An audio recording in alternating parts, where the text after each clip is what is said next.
I can be calling to order the Downtown Development Authority meeting for September 16th, 2019 at 6:30 p.m. at the 911 10th Street Golden Building. This is Brandon Narva. I'm the chair. Could we please go through roll call? Narva. Here. Karis Graves. Here. Valdez, we'll see what happens. Not present now. Anderson. Griner. Risch. And Brian Oldham is absent tonight. Thank you. Initially, looking to approval of the September 16th, 2019 agenda. Go ahead. Go ahead. No, please, go ahead. What were you going to say? I was just saying, we have a pretty full docket. I may end up just canceling the public comment at the end, just depending on needs, but other than that. Do I have a Yes, I'll second. Did you? move? I actually was waiting to see what he was going to say. I Okay. move to approve the agenda as written. Okay. Second. All in favor? Aye. Opposed? So passed. Next item, public comment. And we have a few people, so if you wouldn't mind, I actually start in the corner here, if you wouldn't mind coming up. Sure. And just for all those who are here, if you have something on our business agenda, you don't have to come up during public comment. But otherwise, please join us. What's that? None of them are actually public hearings unless you're going to invite comment later. No. Okay, then never mind. So talk, If you want, please. so talk about it. Yeah, talk about it. Good evening. My name is Heather Schneider. I'm the Executive Director of the Golden Civic Foundation.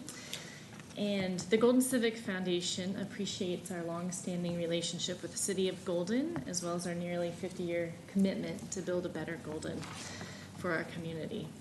This aligns with the Foundation's bylaws, Article 2, Purpose, Section 5, Economic Vitality, in which the Foundation makes improvements to various public properties through cooperative efforts with the City of Golden. It also acquires underutilized properties to sell to organizations that will develop them to enhance the beauty and economic vitality of the city. With that said, I'm here to talk to you about the Astor House. As a vital and historic part of downtown Golden, the Golden Civic Foundation would like to reinforce our support of the future use of the Astor House that best serves our city and our community. Since 1980, the foundation has invested nearly $84,000 in various historical preservation projects on the property. We hope that the city will consider avoiding a vote by keeping it as public or municipal use that benefits both the city and the community. I'd like to reiterate that the City of Golden is a very important partner to us, and we appreciate the opportunity to continue helping to support the Astor House's next best use. Thank you. Thank you. Thank you. So do we have anyone else for public comment? Please. Can you introduce yourself? I am Tanya Hall-Williams. I'm the vice chair with the Sustainability Committee. And I would like to make you aware, and by extension other people you know in the community, of two events that we are planning. One is actually tomorrow. You're one of the last committee that we are making aware. So tomorrow evening, it's called All Things Recycling, a community conversation about waste diversion in Golden. A lot is changing on recycling, not just of recycling and diversion, but also composting, and with changing markets with China, there's a lot that will be changing also for affecting our recycling program, and so we're organizing this together with waste management. It's going to take place at the Buffalo Rose.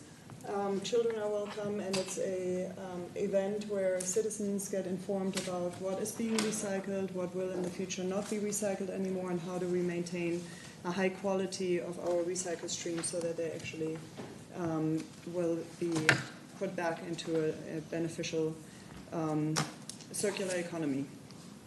And then second, there is a little bit more heads up on that. That's October 9th. On Wednesday evening from 7 to 9 p.m.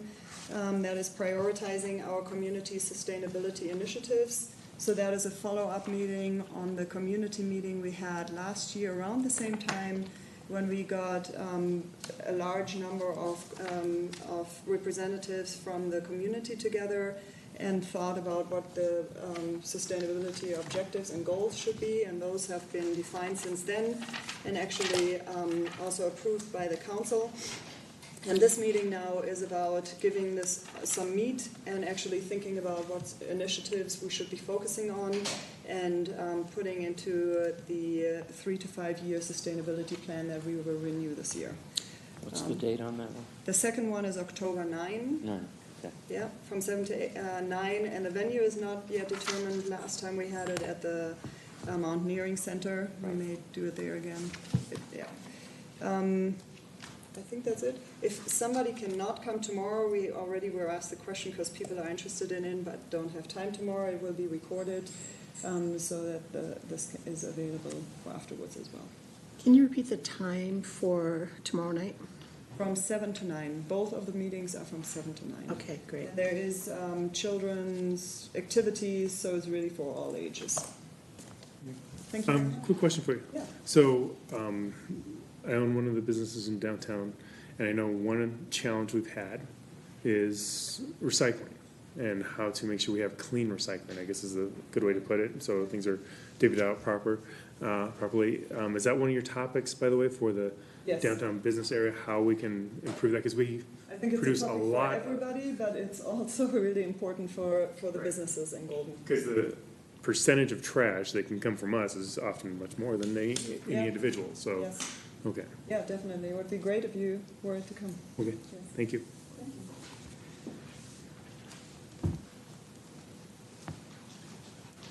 Yes.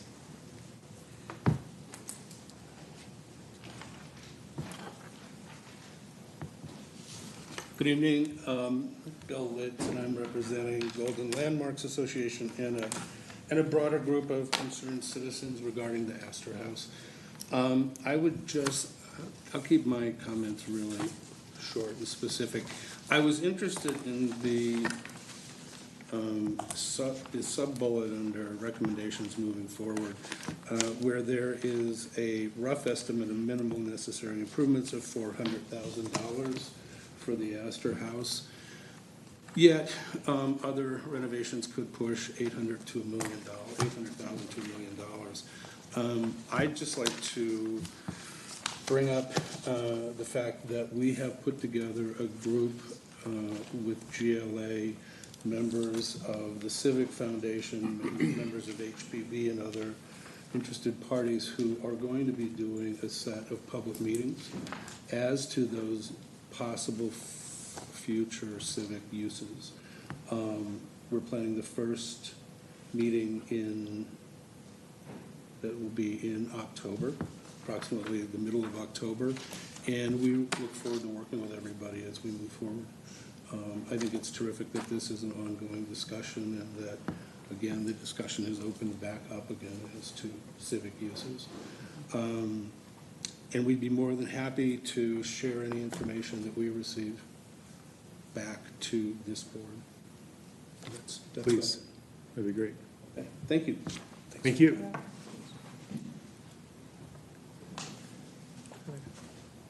Do we have anyone else for public comment today? No, okay. Next item is our consent agenda.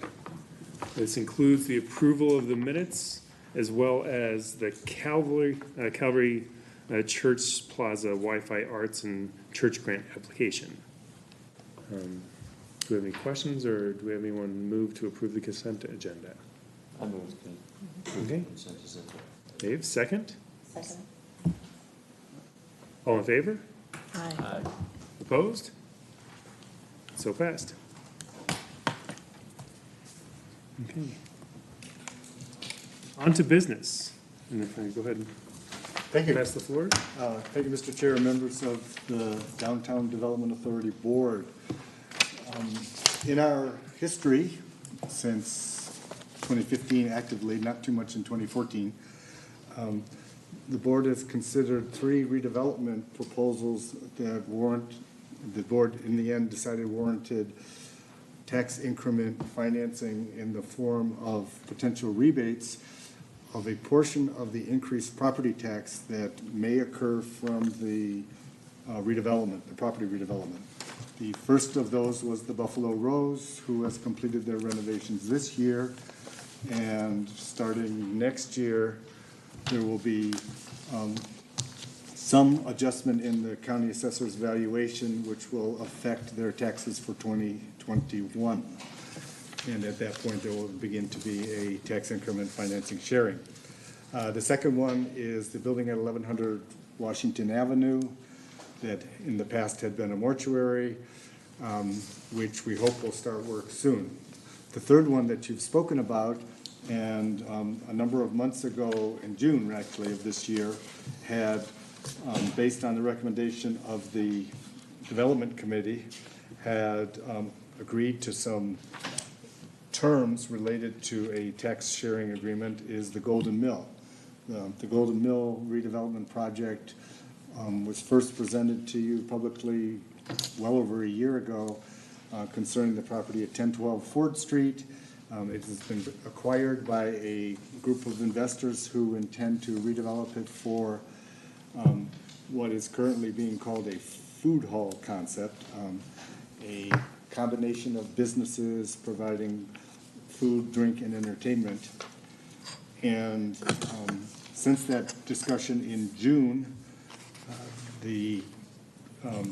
I and our legal counsel and the developer have been working on a agreement, which is in your packet. They are rather lengthy agreements. They are of a standard format and template that we have developed and amended from the Urban Renewal Authority. And at this point, staff is recommending a positive vote from you on the specific agreement. Some of the terms that are relevant that we talk about is what percent of the increment, and the increment, of course, is the increase in property taxes valuation that should occur from an investment.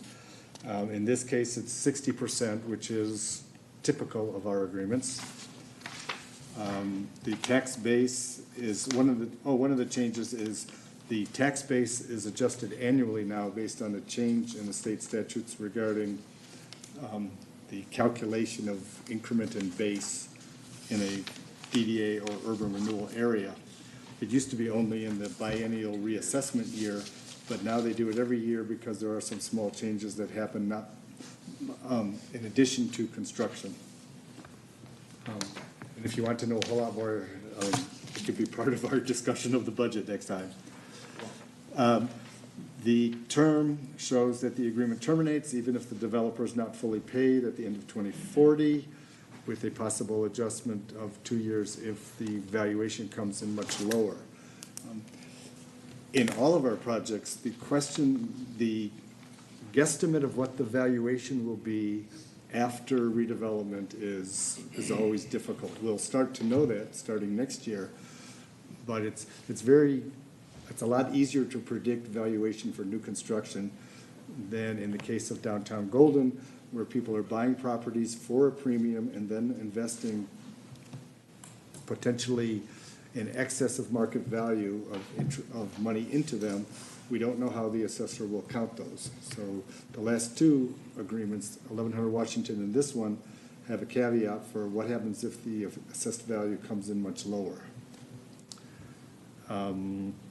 We do estimate that it would be paid off a few years prior to 2040, but it's totally about the combination of the mill levy and the assessed value.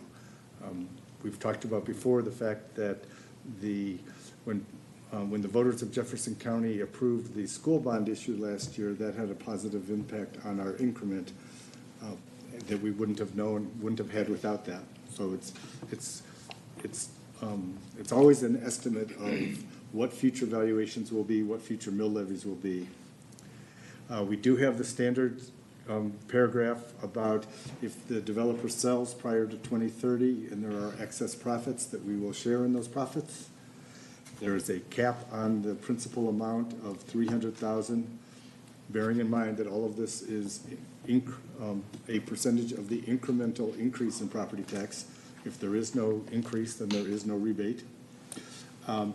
In this one, because so much of the improvements are not, they're in addition to the inside the building, that valuation of buildings may be more predictable than valuation of this type of a situation with a big open plaza and rooftop seating.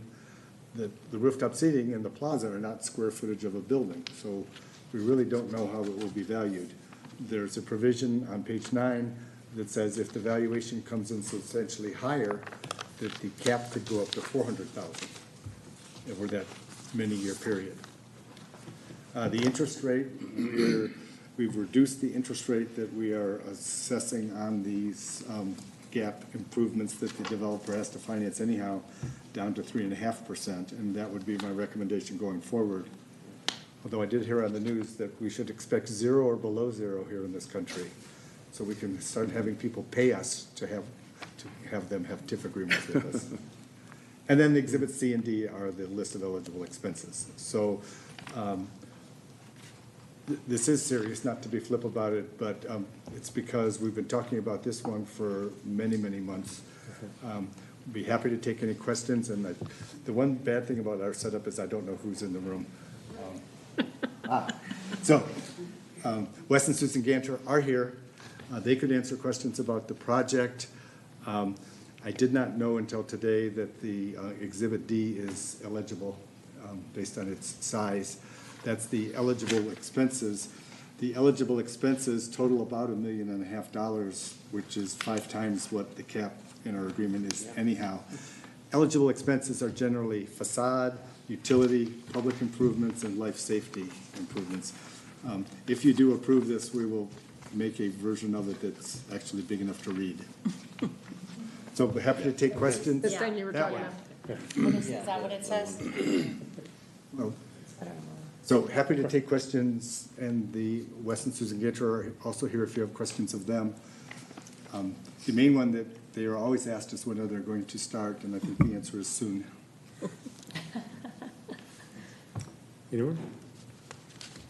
No, we've discussed this multiple discussed times. this a lot, so, Yeah. yeah, I don't. The only clarity, I want, yes, I please. forgot. Yes. One of the things that came out of the development committee was that the actual use, a lot of times we focus on a building, the actual use is important, and there is a section, that hopefully I put in the memo, that addresses, no, I forgot to write it in the memo. It's in the agreement, right? It's in the agreement, that if there's a change of use that isn't, ownership changes we anticipate, but if there's a change of use to something that isn't food and entertainment related, that the DDA board has the ability to rescind the agreement. Because anchoring the east end of downtown with a food and entertainment use will be real important to other things that might happen over there. So, sorry, I hit just a light bulb. No, and the light bulb was the question I was about to ask, so there you are. Okay. If no further questions, do we have a move to approve? Motion Motion, anyone say? to approve. A second? Do you not have to say what we're moving to approve? Okay, Put the agreement in your packet. okay, let's be formal just about saying this. for No, the because it's official a larger one, so, can I have someone move to approve the redevelopment reimbursement agreement between the Downtown Development Authority and the Golden Mill LLC as written in the packet? Motion to approve. Second? I'll second. Great. All in favor? Aye. Opposed? It is passed. Great. Oh, we're excited for you.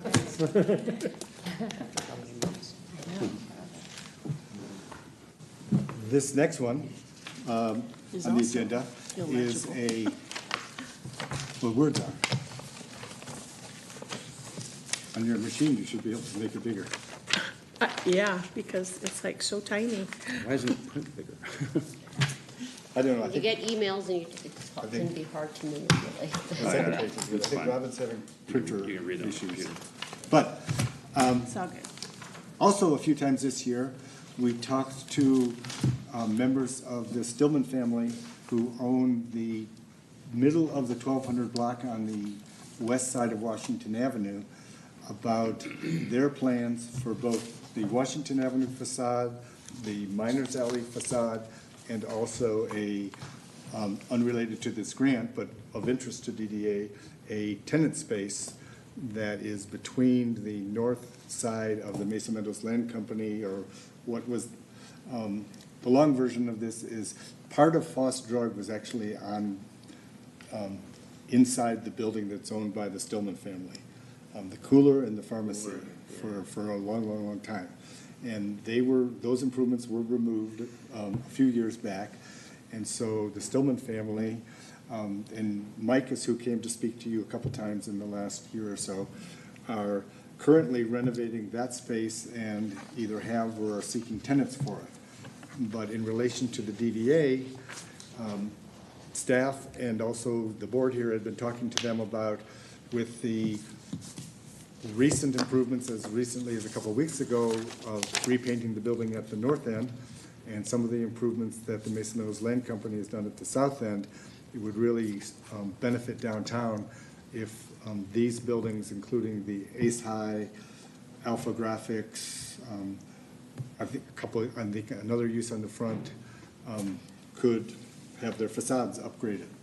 So earlier this year in April, based in part on the level of support for special facade grants that you granted to Mesa Meadows Land Company last year for Arapahoe Plaza and the building at 12th Street, but wanting to be conservative about the dollar cap, staff had recommended that based on estimates at the time of in excess of $90,000 for the facade work, we had recommended a 1/3 share instead of the 1/2 share we did in the other projects, but a cap of $30,000.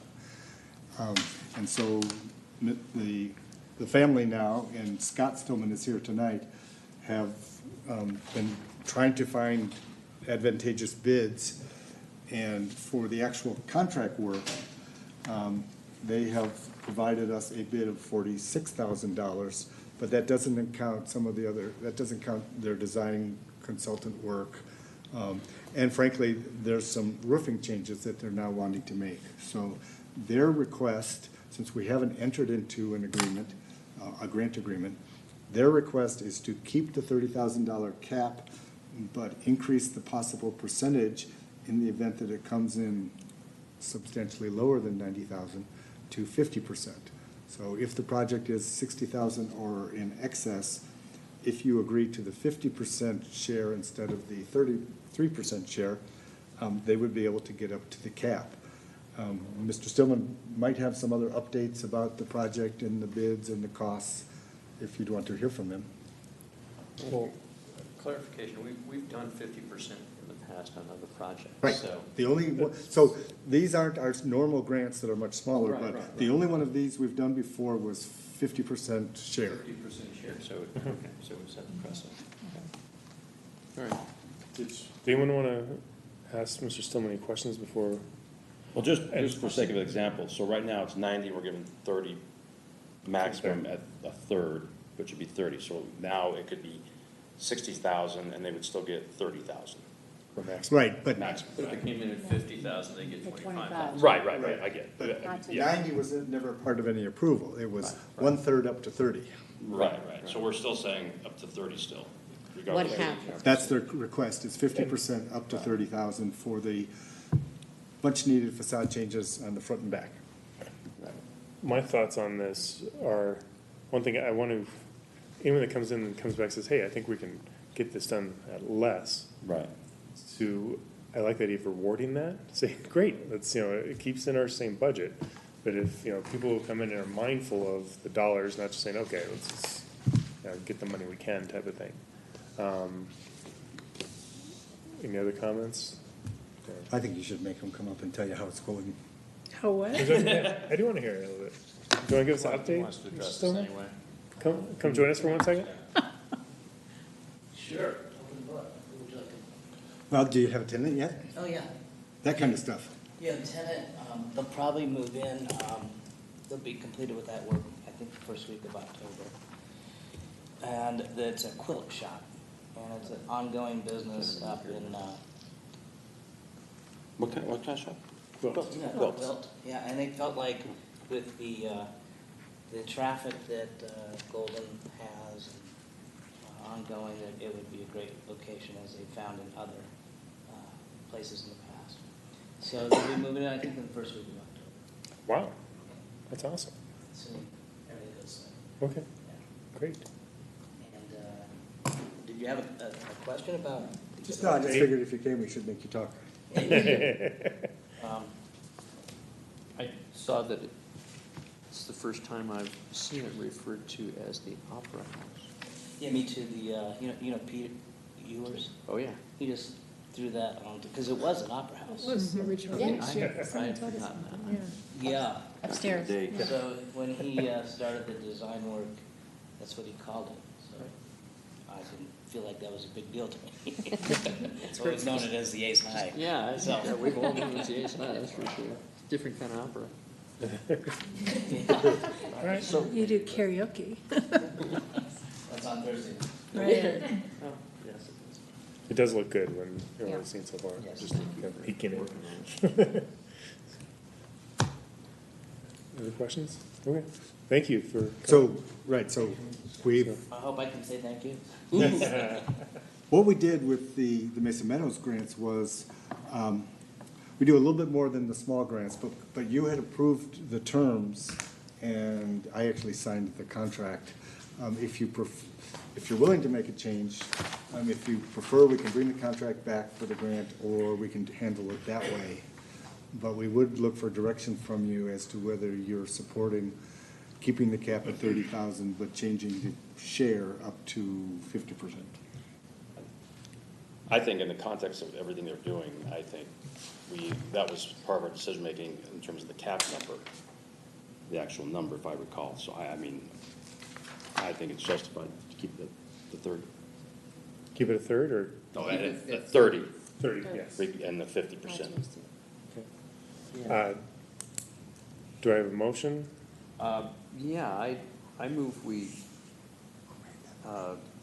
provide a grant based on a maximum of 30,000 or 50%, up to 50% of the cost of the work. But we still need to see we still need to have the bids and everything, so we've got some background on it. Right, that would be the contract that we do with the. Right. It's an amendment is what we're looking for. Right, so it's just amending it down from the 90,000 cap.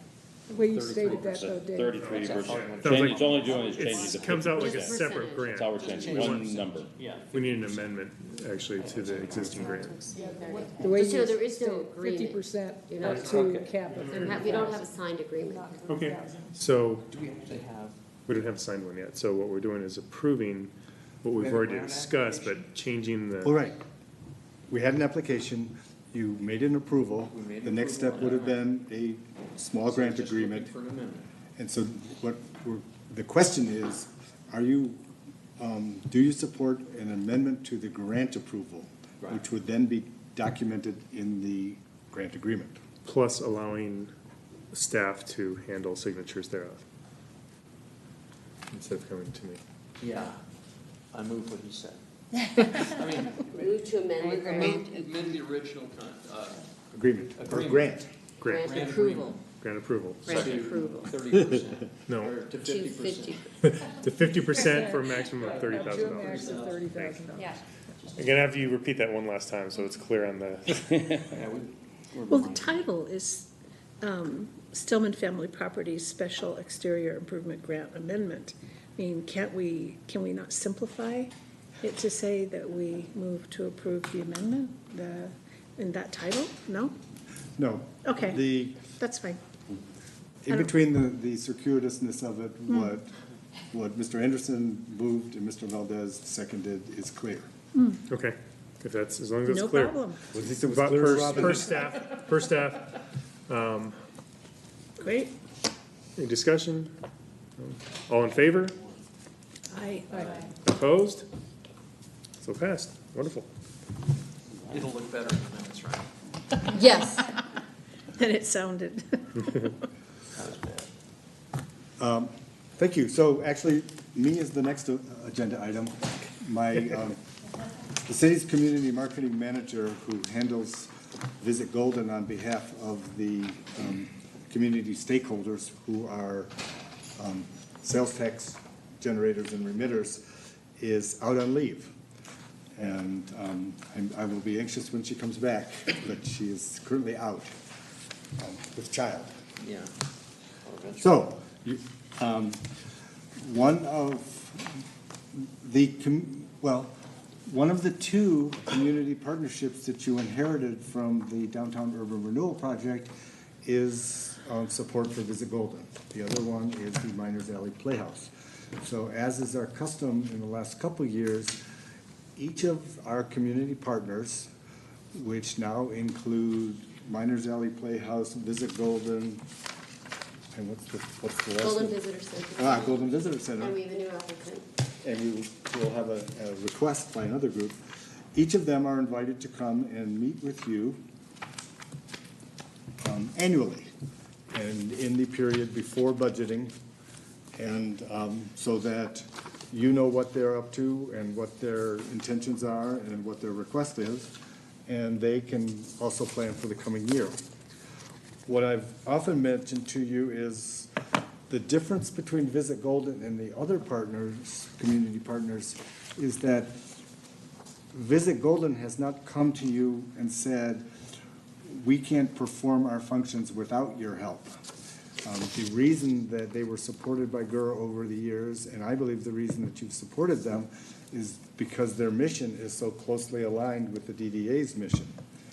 And in fact, last year when there was a funding discussion, Brian at least had made comments, and he's, in his absence, he made them, reminded me that he felt we should consider a lower amount for 2020 than the $15,000 that we've granted in recent years.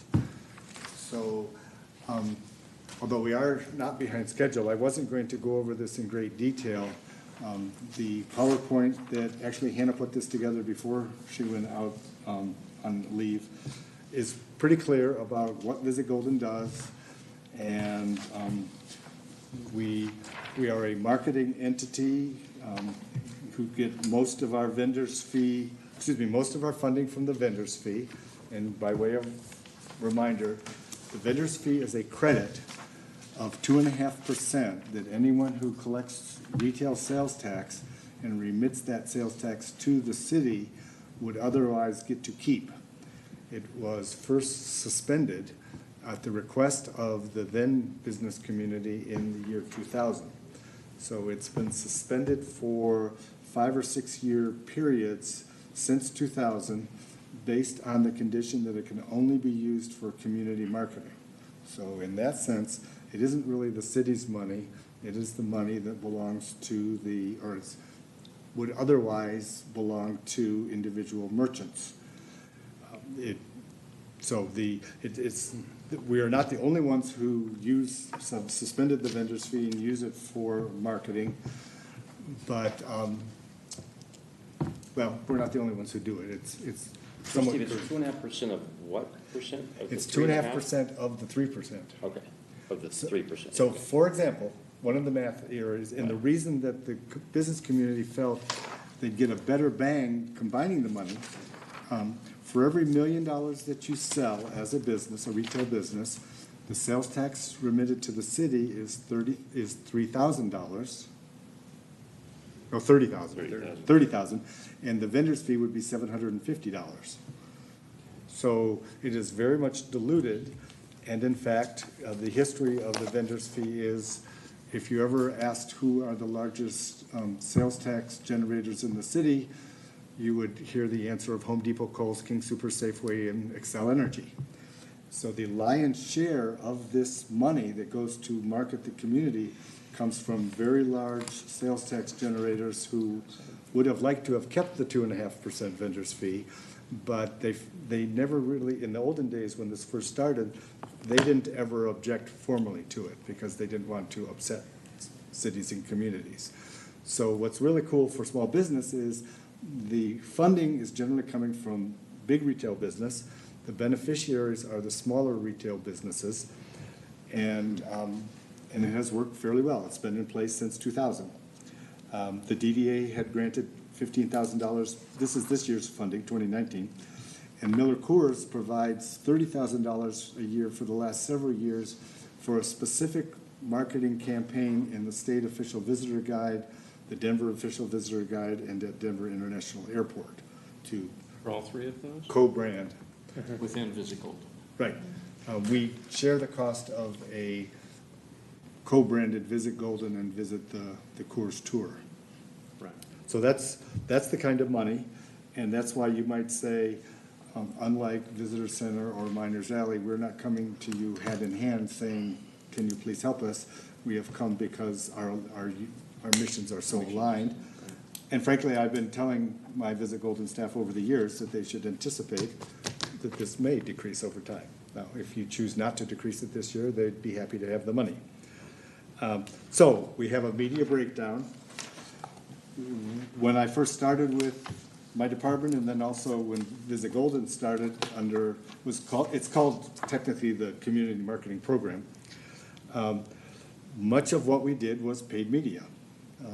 The art and science of marketing a community was much different 20 to 30 years ago than it is now. So this is a paid media mix, but a great deal of what we do is social media, public relations, blogs, getting the message out in more organic methods. But in case you wanted to, so when you look at the pie chart with paid media, you will see that DIA is a large chunk, of which half of that is coming from the Coors Partnership and half from Visit Golden. And it's seen to be a positive way to provide our awareness message. The rest of them are all much more targeted. I would be surprised if our 2020 recommendation was a lot different. We've got some ads. The current campaign is called Golden Rules, and it has different messages related to shopping and reasons that people want to come to Golden. Apparently I'm going to talk a long time about it. One of the ironies over the years is that when we do research, the reason people come to Golden traditionally was not necessarily to visit the people who pay for the Visit Golden program, meaning dining and shopping. Now, dining is much stronger than it was 20 years ago, but we've always had to explain to folks that shopping ads would be nice, but all of our research says that people come here because of the character of the community, because of the recreational opportunities, to get away from their suburban existence and biking and hiking and all those other things. And so the job becomes to get them into stores and restaurants when they're here, but not necessarily use shopping as the reason that they should come here. And we just as recently as last week had that conversation again, how we capitalize on. Do you think that's evolving? Well, dining certainly has, and I think shopping is, well, it's a lot stronger than 1989, Yeah. Oh, if you look at it that way. yeah.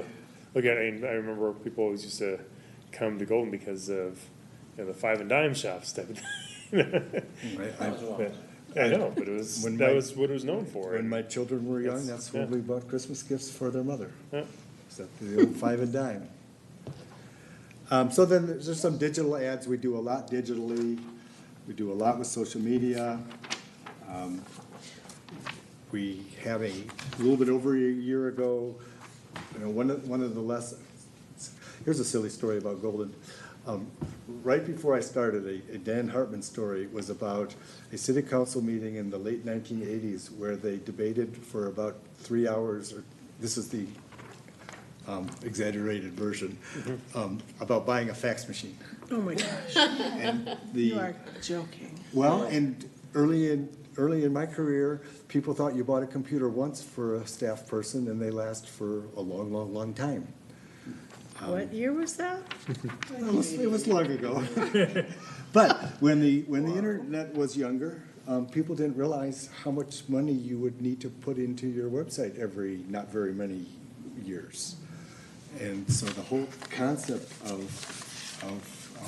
web marketing is so different than 15 years ago. But at any rate, we're very proud of our website analytics, and the most recent site was somewhat of an early adopter in, damn it, what's it called? When it changes from phone to tablet to screen, responsive. Yes. We were an early adopter, so our website does strong, our social media is doing strong, our organic, just word of mouth.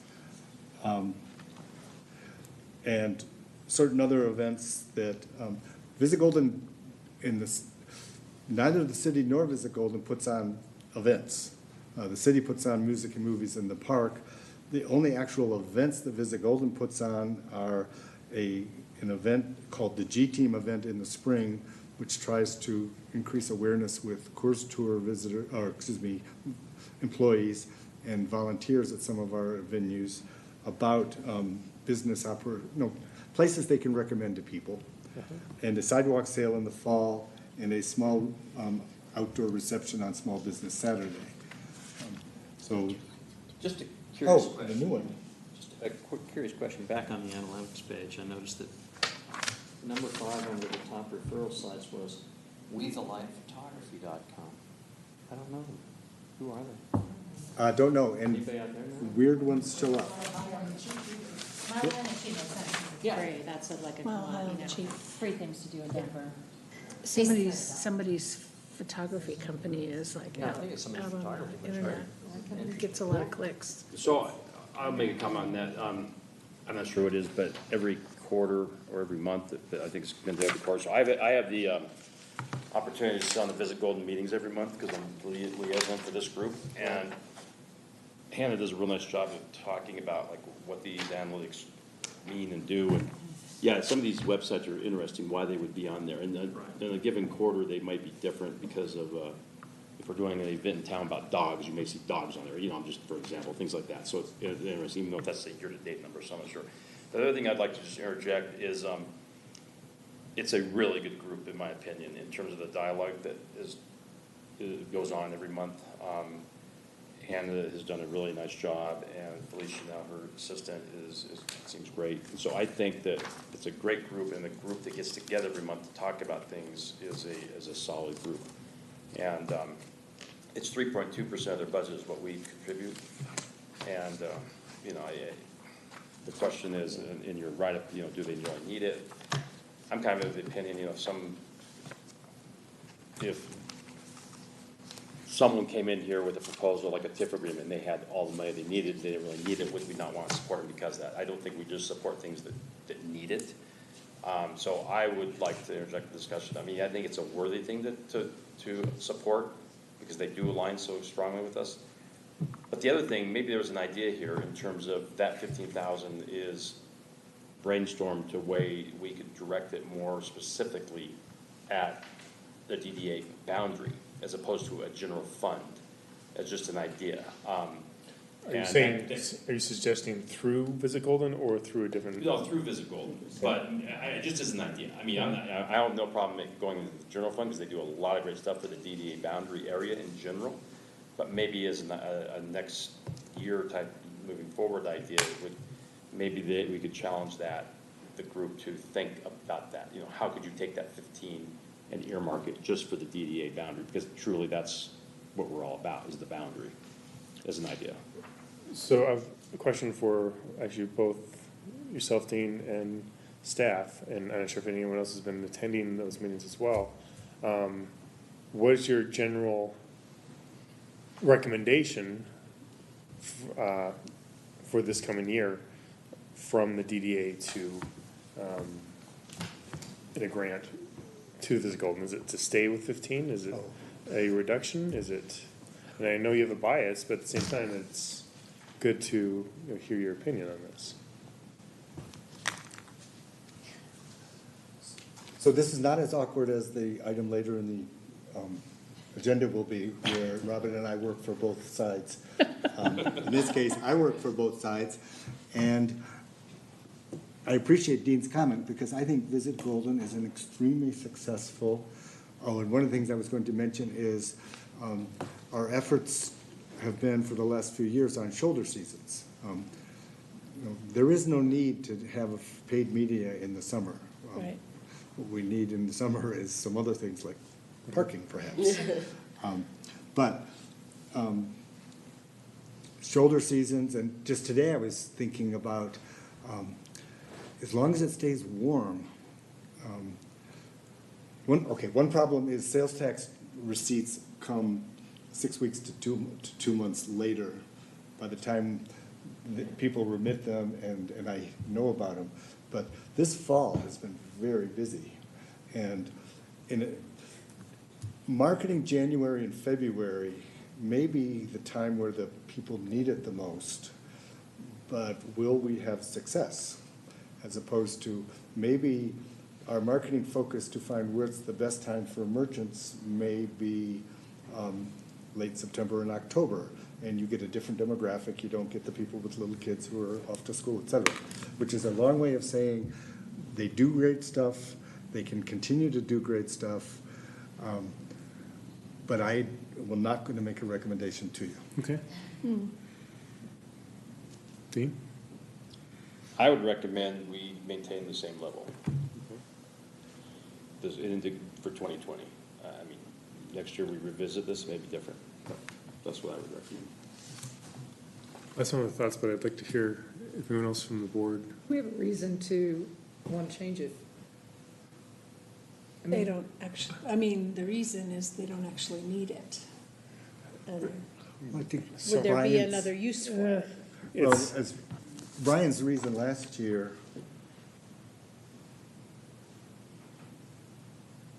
Well, they had an increased revenue. Brian's reason was that there may come a time where our revenues are tight enough that, and it might be now, I don't know. I think Brian, you'll notice, is a more conservative member than the rest of you when it comes to approving funding. And that maybe is his benefit, is to be a sounding board and to be the conservative voice. Well, it was also part of that discussion about weaning people from reliance on. Right, that, I was just gonna say, it's the recurring funding. Right. Yeah, That's- I mean, philosophically, we've said, we actually don't want people to just assume that they can come back Right. again and again and But there are again. three that are. more events, Right, because no, I when we understand. started the discussion, you were mentioning Miners Alley Playhouse, Visit Golden, and Golden Visitor Center as the three sort of, I don't know, Community partners. community partners that we continue, I mean, it's different from an event that comes back year after year. Asking for funds. Your idea of, or at least I think this was your idea, of maybe making an ask for either you said maybe a couple of months that could need a different kind of focus. I think you were thinking a different part of the boundary area. So, I mean, it's like maybe the ask is, could you experiment a little bit? Instead of just, they've got a winning formula. There's no question about that. They're doing great work. But we've got, instead of everything being focused in the, Washington corridor, is there benefit, to go? I think by default, they do focus on downtown Golden, but we're not really earmarked for a special thing, So even if you took that money away, they would probably still continue to do this exact same thing they're doing now, right? It's 3.2% of the budget. Right. Nothing's gonna change. But maybe with that 15, there's another idea there that we Right. could get back to the Visit Golden crew and say, hey, we wanna fund you, but come up with some ideas that we can earmark. What about, and actually, that's similar. Ticket only downtown? No, That's It's all broader? over, it's quite broad. Sorry, So, Although it's 99% downtown. downtown and one hamburger joint across from the parking lot. well, So- it's a few more. I had a thought that, potentially weaning down, even to 10 or something like that for there, but at the same time, the biggest bang for the buck is we can get through the visitor center. They do a great job. Even come to them with another idea saying, here's the 10 that we standardly do. Here's another 10 that we'd like to give you, but we want a project for that focuses on the DDA area. So even spending some more focus towards us. And it's not, the idea of going more is okay, as long as it has the same objective as what we're trying to accomplish with the DDA. Does that make sense? You're not sure? Well, because you just we give them a certain funding, just standard that says, all right, we like the job you're doing, please continue doing it. But to the point of 2 points. One, the idea of actually trying to wean them somewhat, correct, as we should be doing in our general idea of the DDA. But also coming back to them as well and saying, would you be interested in doing something specifically targeted for the DDA area? Using them as a tool and actually having a separate grant towards that. And would Visitor Center even be interested in like that? Basically ask them to put in a grant request Of sorts? that basically says, here's what we want to do a little different for the DDA. Right.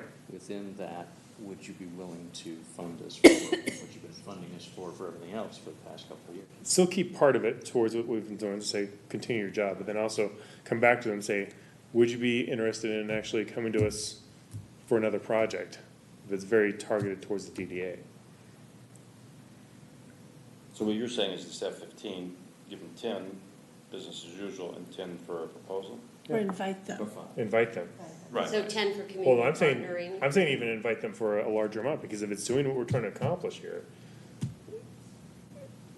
I'm not, by no means am I trying to suggest throwing away money, because that's not the idea at all. It's more saying, look, let's continue pushing towards the evolution in which the DDA is designed to do. It's, we're trying to,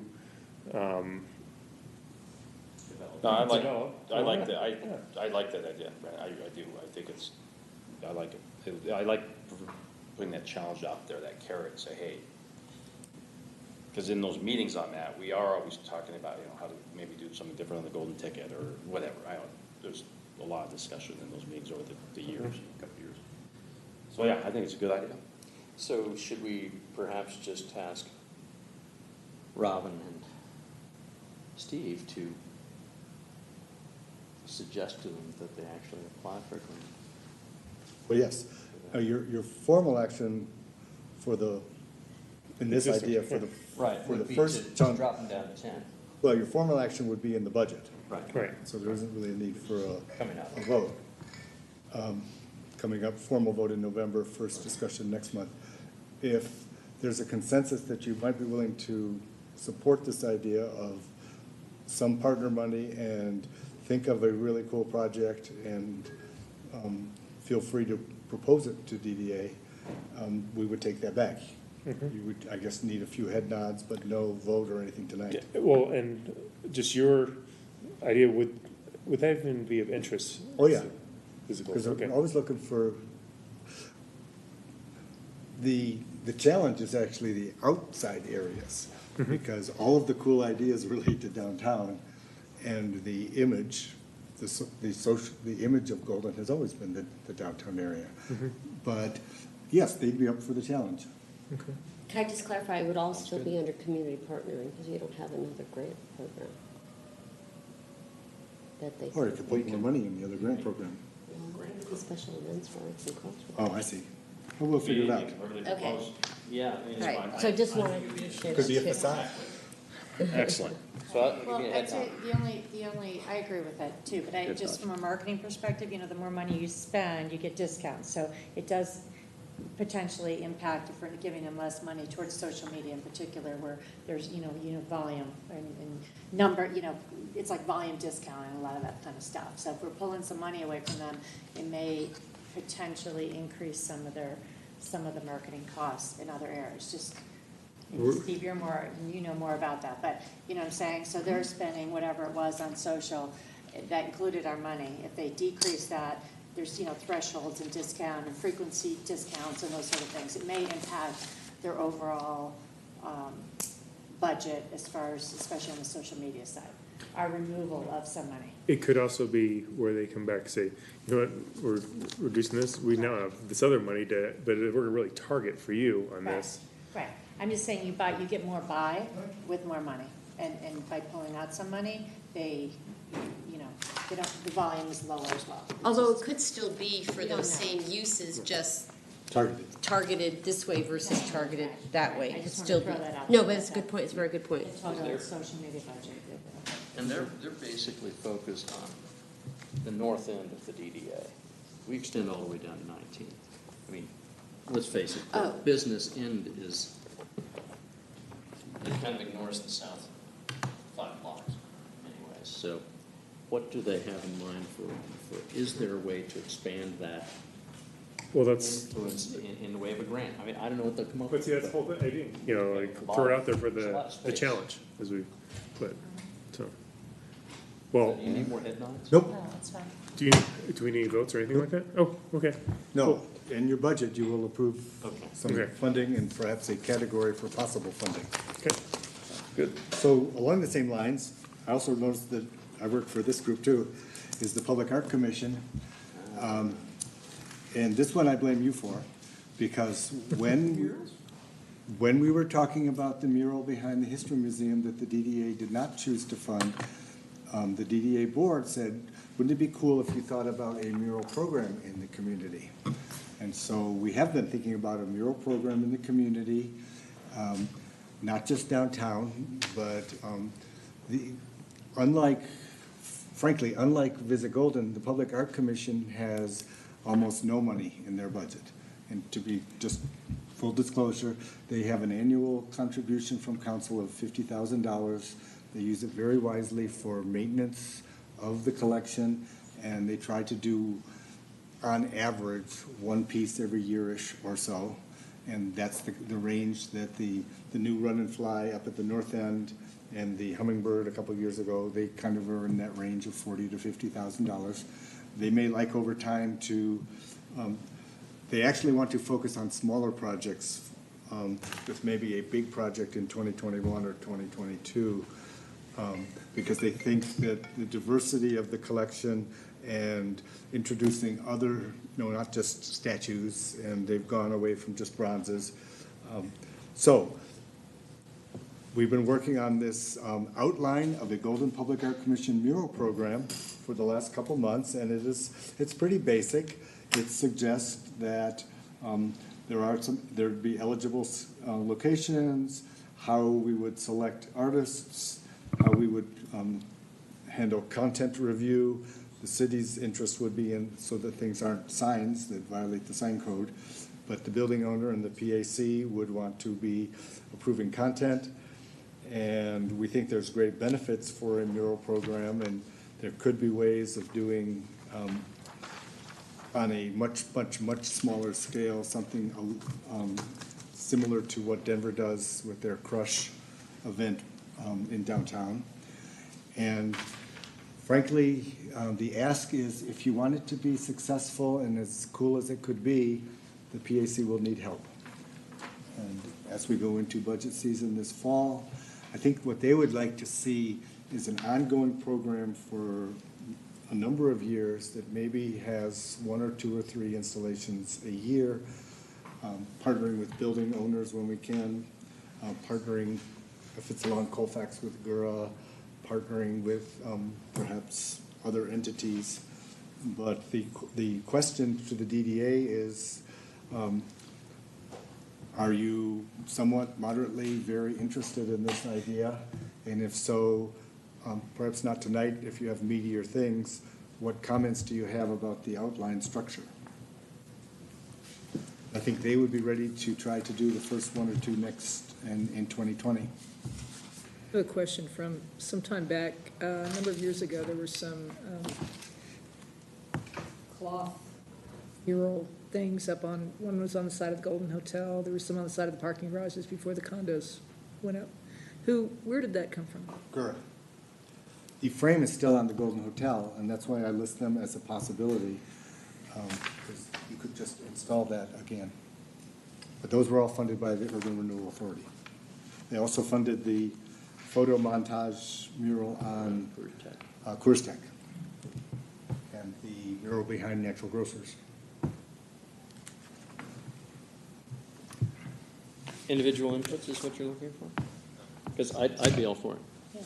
I'd love to pursue this a little further and figure out a way that we can help the PAC come up with this kind of mural program in eligible locations within the DDA that somehow enhance the entire image of Golden, kind of expand it beyond the arch across the street kind of approach. Which, by the way, is something else that Visit Golden could market, which focuses on the downtown to the extent that you fund projects in the downtown. I was just about to say, I'm in support of you there, Robin. I as far as- think it would be great, and I think the scale, we have the buildings that have scale enough that we could use them, and we've got blank walls. And we probably have people who'd be, probably, I say, have people who would be willing to loan the use of, big open walls. The mural on the side of the Foss building, who did that one? Yeah, that was. Yeah. So that, and have they ever asked for funds to maintain that, because it's getting kind of weathered? No, but I wouldn't be surprised if it didn't happen someday. I think it might have had a seal coat put over it in the last 1,000 years. Time all only been melts up for together 20, to me. That was my question. Is there longevity, like the stuff, downtown, they have a time period and then it's painted over? Is this, so there's nothing that addresses that? Is this once you get it installed, it's there until it lasts? Or is it, do we annually paint it black and the new artist gets to do a mural? The conversation has not been annually, but that, some period. at some period, and that is a great So that should be question. put in here, because then a lot of people get involved, more than just 3 a year. It's really, That's true. and I can't remember the crush thing, isn't it every quarter? I don't know, they do it a lot. They have a lot of it. They do a big thing every year. I don't recall how often they, if and when they paint over. Over all the time, so that should just be addressed. And then, I don't know why I have more opinion on this stuff. This struck me as something that would involve our youth of Golden, so I don't know if there should be something in particular that maybe, I don't know, I'm not saying all of them, but it seems like a good way to engage maybe youth community. I don't know. I just thought of like the high school and different things, I don't know, but youth-oriented. So right now, we have a call for entries for 7 signal boxes downtown that we've been trying to get both middle and high school students to submit for. They are due the middle of October. It would be great to do other elements in the built environment. The thing about the 7 signal boxes at 10th and Ford, 12th and Ford, 13th and Ford, and 10th, 11th, 12th, and 13th in Washington is that the city owns them. Unlike Excel, who said, no, we don't think so, when we first approached them.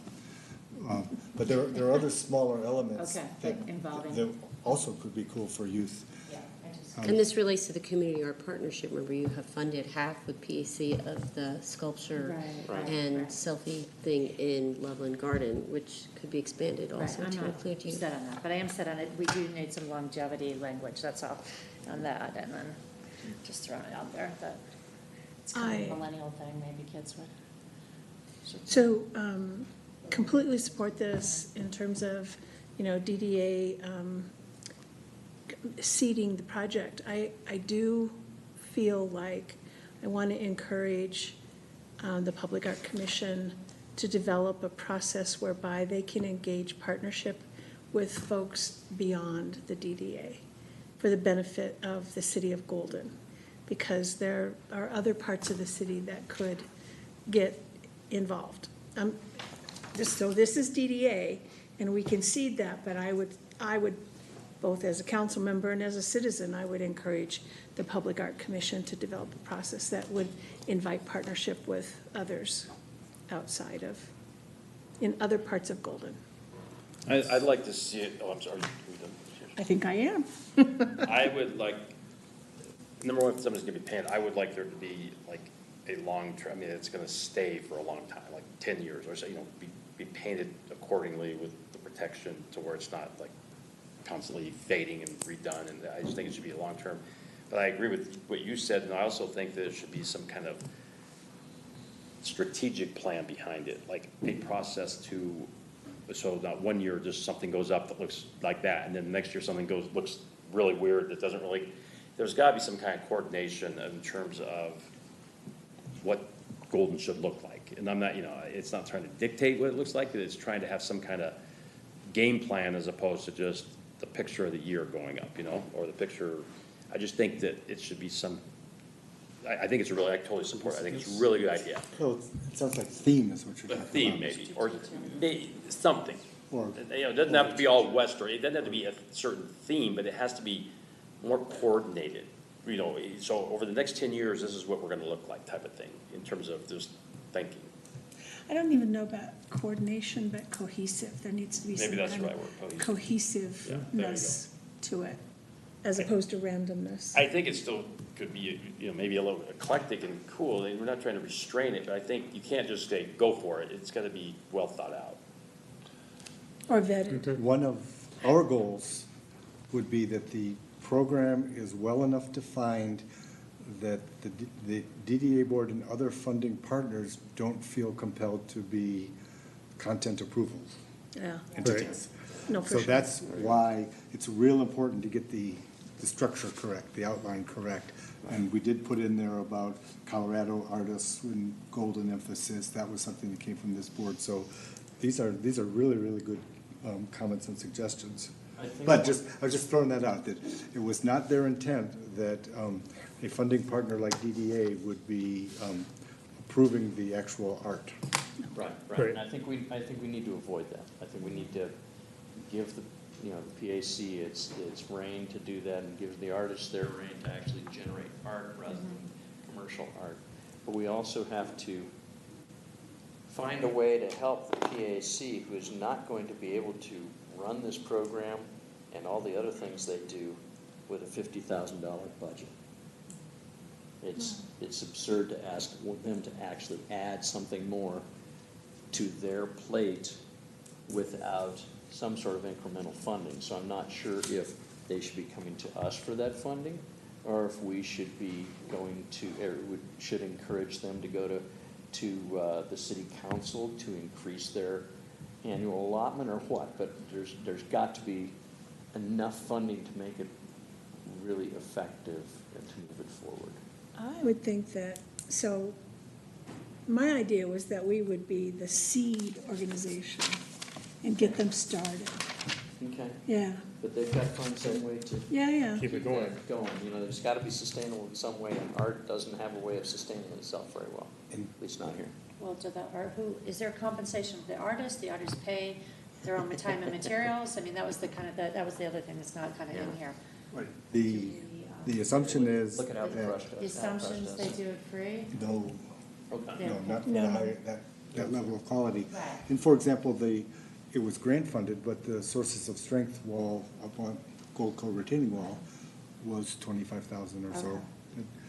It costs a lot of time to paint big things. So And some you're of these walls are assuming there's big. artist compensation is the big for the three, okay. So that should be in here, the budget. I don't know, from my experience in the past, these projects, usually when you have a larger project come up, often you'll be going for additional funding where, this piece was, in part donated by X bank, whatever. Private and public funding. Exactly. One question we have is, yes, we need to work on the description more, and I want to make sure you're comfortable with it. Are you inclined to have a line item in the budget that you can talk about whether to put any money in that line item for this type of a program? Because it doesn't fit into other things. I think so. Yeah, I Yeah, think so. so I think that'll kind Well, of it's, drive the conversation in October and November.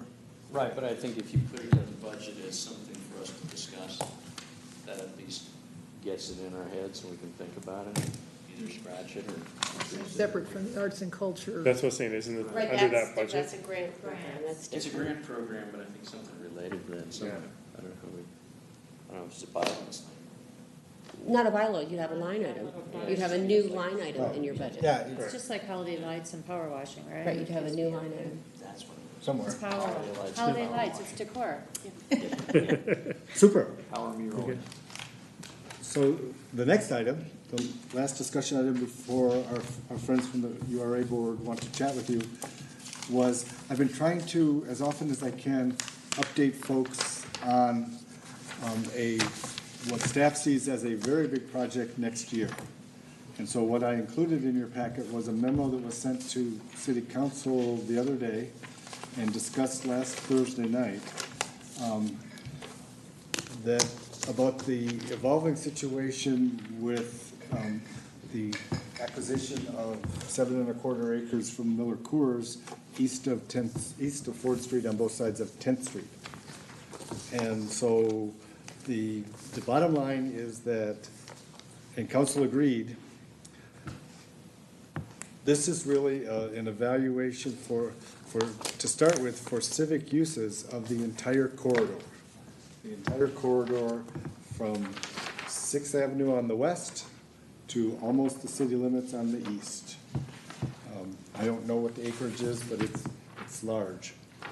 And so initially, when we first contracted to purchase this large office building from Miller Coors, it was easy to predict that folks would want to talk about the area along Clear Creek Corridor, especially here, where this building is, and where the museum is, and where all the parks are. Both sides. But we wanted, staff and council wanted to try to segment the conversation of first figure out what goes on in the building, and then figure out the rest of it.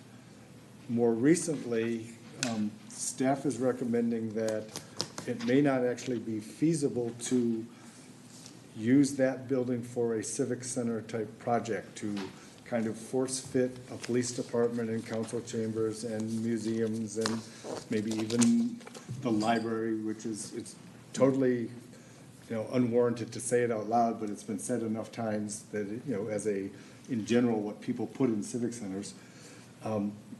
So that is why staff is recommending that starting late this year, early next year, and we have not defined this process at all, other than this timeline that says a very intensive first half of 2020 process to first try to figure out what are the civic uses that would be appropriate for the community in that corridor, and potentially going to a ballot question next November that says, and do you want to pay for them? There is one step that council agreed we should try to figure out this year, is to determine if the office building, if we should plan on it being utilized or not. And it may turn out to be a maybe, but we expect to schedule in November with council a review of a feasibility study that was prepared that indicated the challenges with trying to convert that building into a civic center and the cost associated therewith, and to see if it does become clear. And frankly, we had valued our offer based on the value of the land all along. We have not actually based it on the building itself. The price per square foot of the building was actually rather affordable, until you tried to turn it into, from an office building into a civic center. It was affordable. So in part, I wanted to update you on this because it kind of relates to what is the legacy fund, what are the high priorities for it, but mostly to give you this and to encourage you as individuals and the DDA to pay lots of attention to it. One obvious thing that could happen, especially when you look at the boundary map from the next item, is I believe it makes sense for the entire 7 1/4 acres to be added into the DDA in the event that any of it is ever redeveloped for private purposes, and to have it in the DDA so that we would have the ability to catalyze high-quality development and participate when warranted. But other than that, it's just, from our point of view, it's a matter of letting you know about an exciting project starting up very soon. And just to clarify from previous discussions, that later on, if a lot of these locations that wanted to be potentially added, especially if it's on the city, it's just a request at that point and an approval by city council. Correct. The process to, is different than other types of boards, and certainly different than the URA. The process to expand the DDA boundaries can be as simple as a city council ordinance if 100% of the property owners within the expansion area so request. So in that case, city would own these 7 acres, and it could be relatively easily added. I wouldn't recommend doing so until next year to make sure they're clearly off the tax rolls when the property is added. But it is relatively simple. You don't need blight findings, and you don't need an election like we did when we established the DDA. You just need an owner request.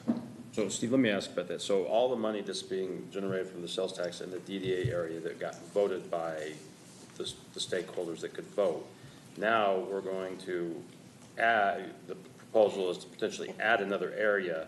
So these tax dollars that were voted on to be invested in this area called the DDA boundary will now potentially get invested over in this area. I just think No, that could be an issue. I thought about it totally opposite. That area which would come in at a zero base, anything that is conveyed to a private entity and redeveloped would tax. subsidize the original part of the Okay, DDA. I got it. That's good. Because conversely, if that was this money was gonna come over here to help develop this area, I'm just throwing out the devil's advocate perspective on that. But Right, but it would be up to the DDA board to only allocate resources appropriately and equitably for all of our stakeholders. makes sense. Good. What was the date on this revised master plan? Is that the 2012 revised master plan? Yes. Yeah, this page, if you're not familiar with it, is an excerpt from a document, an entire document called Clear Creek Corridor Master Plan. And these letters are pretty small too, but you can always put your glasses up and hold it close to your face. The reference being for the municipal area that says, well, it might be municipal uses, or if you move the civic buildings, it might be something else. Right. There are some other interesting recommendations in this that, as an organization, we've never been able to grapple with, like move 10th Street west of Maple and build a connection from 8th to 10th Street that Public Works thinks is a crazy idea and other people think is an okay idea. So there's lots of things to be resolved over time. What do you need from us at this point? I need you to be willing to be active citizen participants in this process next year, because I bet you'll all have opinions. When are they putting together a planning committee for this? Stakeholder committee, I don't know. This was, I had 2 questions of council last week. One, do they agree that they should take a stab at thinking about whether the building should clearly be retained or clearly not be retained or something in the middle, and that we should look at civic uses over the whole corridor, and that we will come back to them often with lots of ideas for how to do it. Is that that's the only building, the office, that was obtained? There's no other physical structures? There's a tiny little shed in one of the parking lots on the west side of, Yeah, there's not much there. Houses, yeah, all that's outside. the rest of it is all surface parking lots. Okay. So if they elect not to use it, it could be scraped or to be determined, the building. Yes, if the determination is you're better off building new, then I would expect it to be scraped, and then you have kind of more of a clean slate. Like, where is the best place for public uses? Where is the best place for any sort of redevelopment, supportive uses? What's the public infrastructure changes, et cetera? Didn't Councilor Weinberg also ask just to look at the remote possibility of the building as housing? Yes, She and did. I've been working on that most of the day. So, I mean, that's somewhat relevant in terms of, if it weren't a civic center, could it be converted to housing? Namely, affordable housing. Or mixed income. Or mixed income, right. Mixed income, That right. too would not be a cheap solution. No, but the closest example we have, if you're up on Jefferson County stuff, is an absurd office building built at the corner of Alameda and Harlan in the 80s that Metro West Housing Solutions has converted. And it's really nice looking. And it is, having direct experience with its construction. It is an absurd building, or it was, when it was an office building. Okay, so just wanted to keep you up to date. Okay. I feel updated.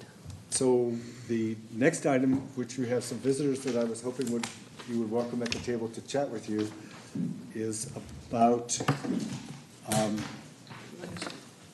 the Downtown Special Projects Fund, is the name we use in the actual IGA, or the Legacy Fund. And as both boards are aware, do we have any peoples here? Yes. As both boards are aware, there was an agreement in 2014 or 15 where all parties Pamela assumed here. that, You're here. I put Pam and Will. Pamela, you're here.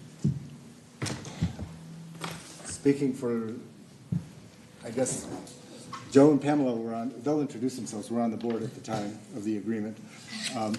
I think most everybody assumed that in the long period between 2014-ish and the end of 2019, that there would be a decision as to how to invest the, quote, legacy fund, and that the issue of how to deal with the transition at the end of 2019 would not come up. But we were wrong. So periodically, the two boards talk together, sometimes the boards talk separately. And this evening, the GURA board is asked to come and chat with you briefly about this item, and hopefully with some sort of direction from both boards going forward, or one board or something. Okay. So you're welcome to introduce and or Yeah, if what? you wouldn't mind, please introduce yourselves for the record. Sure, I'm Pamela Gould, I'm the chair of the GURA board. Raylan Waters, vice chair. Josephine Kulachi. Rob Reed, I'm the council representative to GURA. So, for this, you wanted to address the DDA board, which is wonderful. We always welcome, I always consider you guys like our sister committee or our sister board. If you wouldn't mind, just, I'm gonna pass the floor to you for a minute, and if you wouldn't mind, let us know your thoughts. Sure, so as you all know, we have had a lot of discussions about the legacy fund, and we had the joint event with this board, gosh, that was in June? And we've done a fair amount of discussion about different options, and I think we've honed it down to just a few that Steve did, or Robin, did a great job summarizing in the menu, or in your memo. So what we wanted to do was talk to you all about next steps in terms of looking at the legacy fund. I think Steve was correct, I was on the board at the time, and I think we felt like we would probably have invested the money in the original GURA area by this time when the original agreement was created. And so that's not, we haven't done that. And the board has been sort of waiting to figure out what project would make the most sense. I think we do have some good projects on the table, so we wanted to have a conversation with you all about what would make the most sense looking at how to invest what is approximately $1.8 million, so it could be a reasonably significant investment in the community as the final usage of that urban renewal downtown money. I guess I recall, like, when we originally did this, I wasn't aware that the money would be zero, like you guys had already invested it, because we've always had it earmarked in kind of our long-term pro forma. Did I hear that right? Say it again? In our long-term pro forma of money coming in, based on the tax base and the GURA Legacy Fund, we always had that earmarked to probably come in at this time. But what you just said is. No, that's not correct at all. It's not. We've never shown it in our budgets. Well, No. okay, but we've anticipated that it would be there. And what Pamela, I just want clarification. What Pamela said was they thought they would have spent it by now, which meant there would be no legacy fund coming to the DDA. We've never anticipated that. Never. I mean, I know both Dean and I were there at the beginning during the That we agreement would as have well. spent it, not that the GURA board would have spent it. Right. We, both boards, under the agreement would have spent it. Along with the city. but it wasn't ours to spend until it wasn't ours to spend. So the way. The collective we. The collective we, I didn't mean to indicate we or you, because the way the agreement was written is that GURA retains the funds, and then if you all brought a project to the GURA board, or the city brought a project to the GURA board, that we would, I think it says attempt to reach consensus. Oh, I got, yeah, the was two out word. of three agreed to it, that thing, yeah. 2 out of 3, except that, yeah.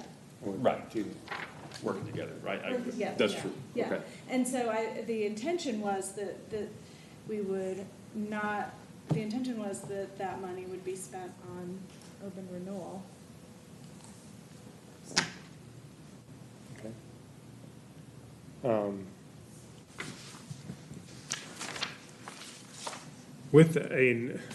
I read through some of your thoughts as far as basically earmarking a set funds towards affordable housing as a component. I read a component with that, but also just ideas, and we love the ideas. But one thing I am hesitant to do right here, right now, is to say, all right, let's set this, make these plans for these projects right now.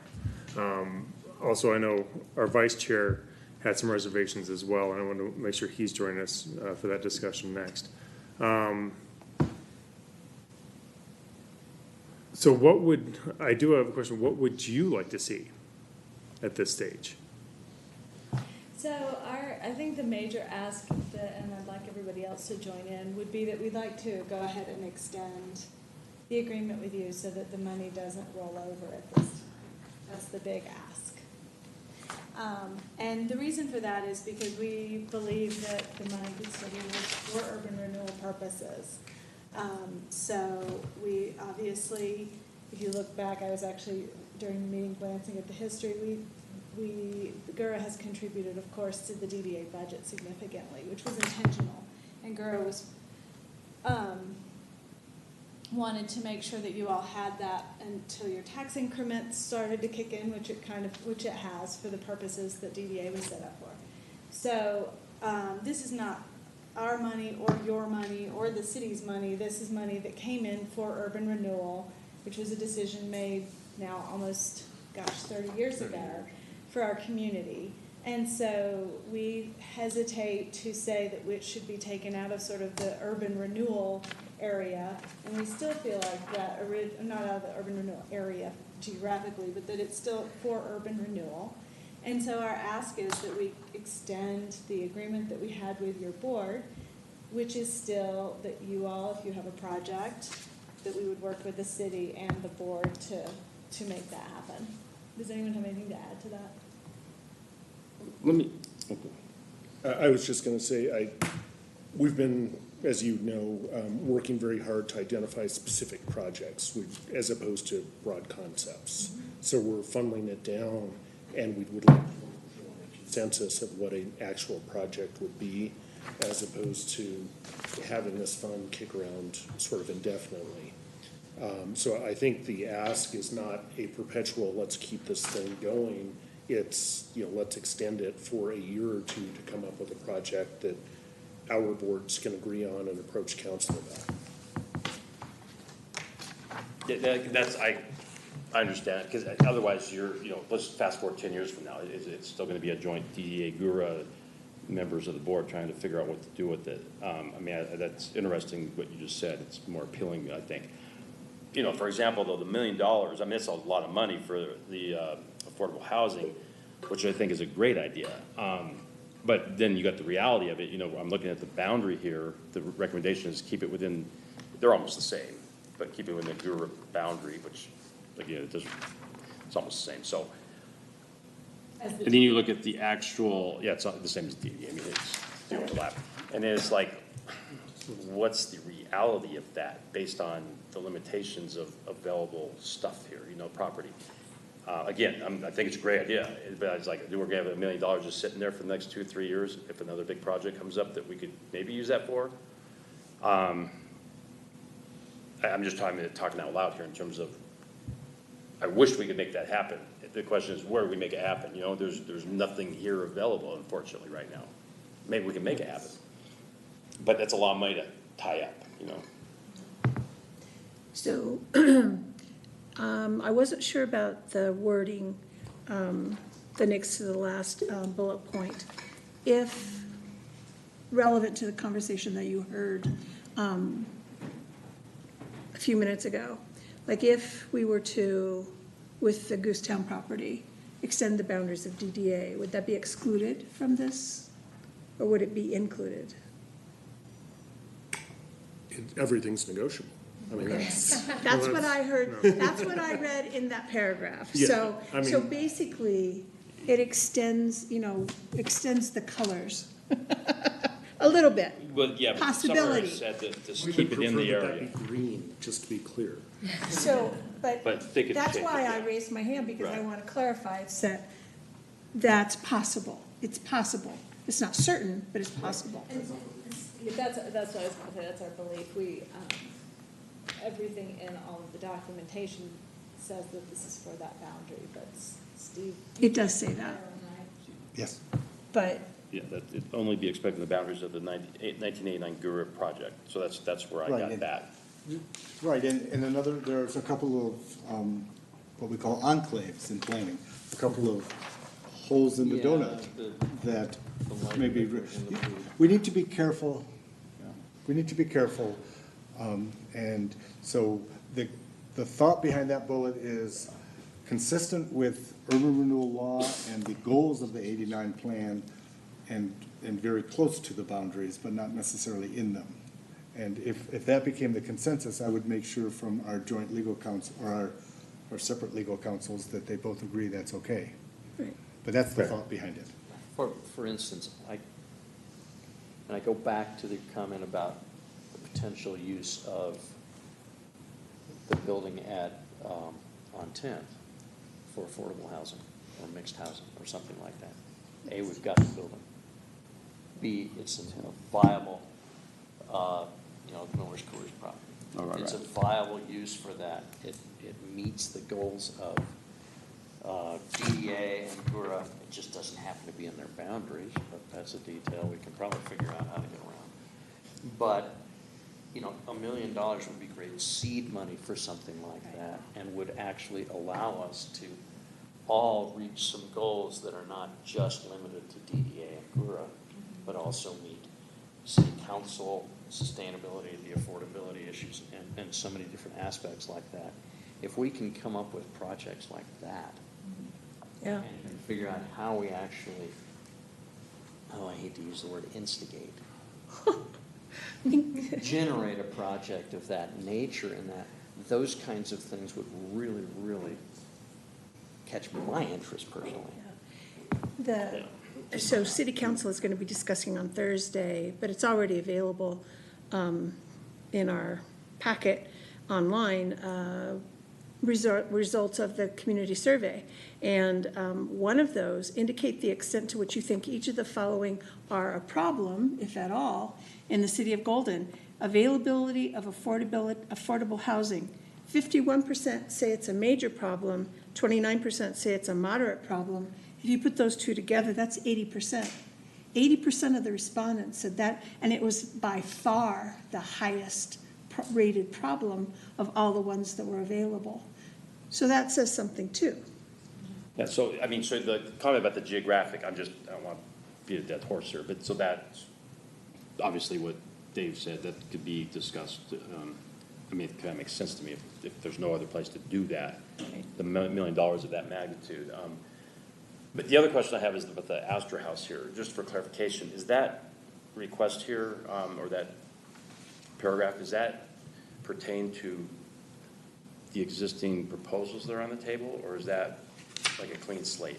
Or is that something for community use that says, is that, you know what I'm saying? Is it include subsidizing? I don't know, I just would like to see what your thoughts are on that. So if I could address two of those issues, one on the affordable housing component and kind of what Dave was talking about. $1 million or $1.8 million isn't going to put a dent in what we would need for the building that we just purchased. And we would also have to plan down the road and in our mind, extend the contract to actually have a project, because we, council, don't know if that building's gonna be something we wanna keep, as opposed to demolishing. So, if it's demolished, then the affordable housing component would probably be in the form of land banking a portion of Goosetown to partner with somebody down the road. And obviously, we can't do that in the next few months before this agreement lapses. On the Astor House, what we were trying to address was the feeling that we were receiving through council and elsewhere, that it should be a truly public use. And so the thought was, maybe those proposals that were submitted were not the best we can do. And if we opened it up to a truly public use, that would be something that, number one, arguably Astor House constitutes blight and is the only blight in the old 1989 boundaries. And it's something that we could remediate very quickly and also add to the value of our downtown experience. And so the concept would be that by investing, we would no longer be in a situation where when council's looking at potential projects, those potential projects would need to come up with that type of investment. So that's how that would help create a situation where we could have public use. Okay, good. Which made the dollar estimating difficult, and the GUR board has consensus on some things and a range of opinions on other things. Unless you know what the proposal is, you don't know what amount of help they need. There was a big range in this write-up, assuming that a true public or a true community use would not have the same ability to raise funds as a private use, but until you have a project, you don't know what the actual need is. So that's why the range is so large on that one. Okay. And that's part of why we feel like if we extend this agreement for another specific amount of time, that we would be able then to have made a lot more strides that we're starting to be able to make in terms of investing in those. So we've really honed in on what the investments should be, but I think it's safe to say, even among the GUR board that does have a range of opinions, that we need to continue to gather some information in order to really be able to come to you all and say, this is a solid proposal that we believe addresses GUR's mission of addressing blight and in our So I think, project. when we had our joint meeting a while back, I mean, I think in general, we were all on the same page of priorities. I remember having that nice discussion, and here's where we're kind of, so I think in general, so, I mean, if you just handed it out with the DDA, you'd have to entrust us in the current board to move forward with that. And what you guys are basically saying is, you want a voice in that.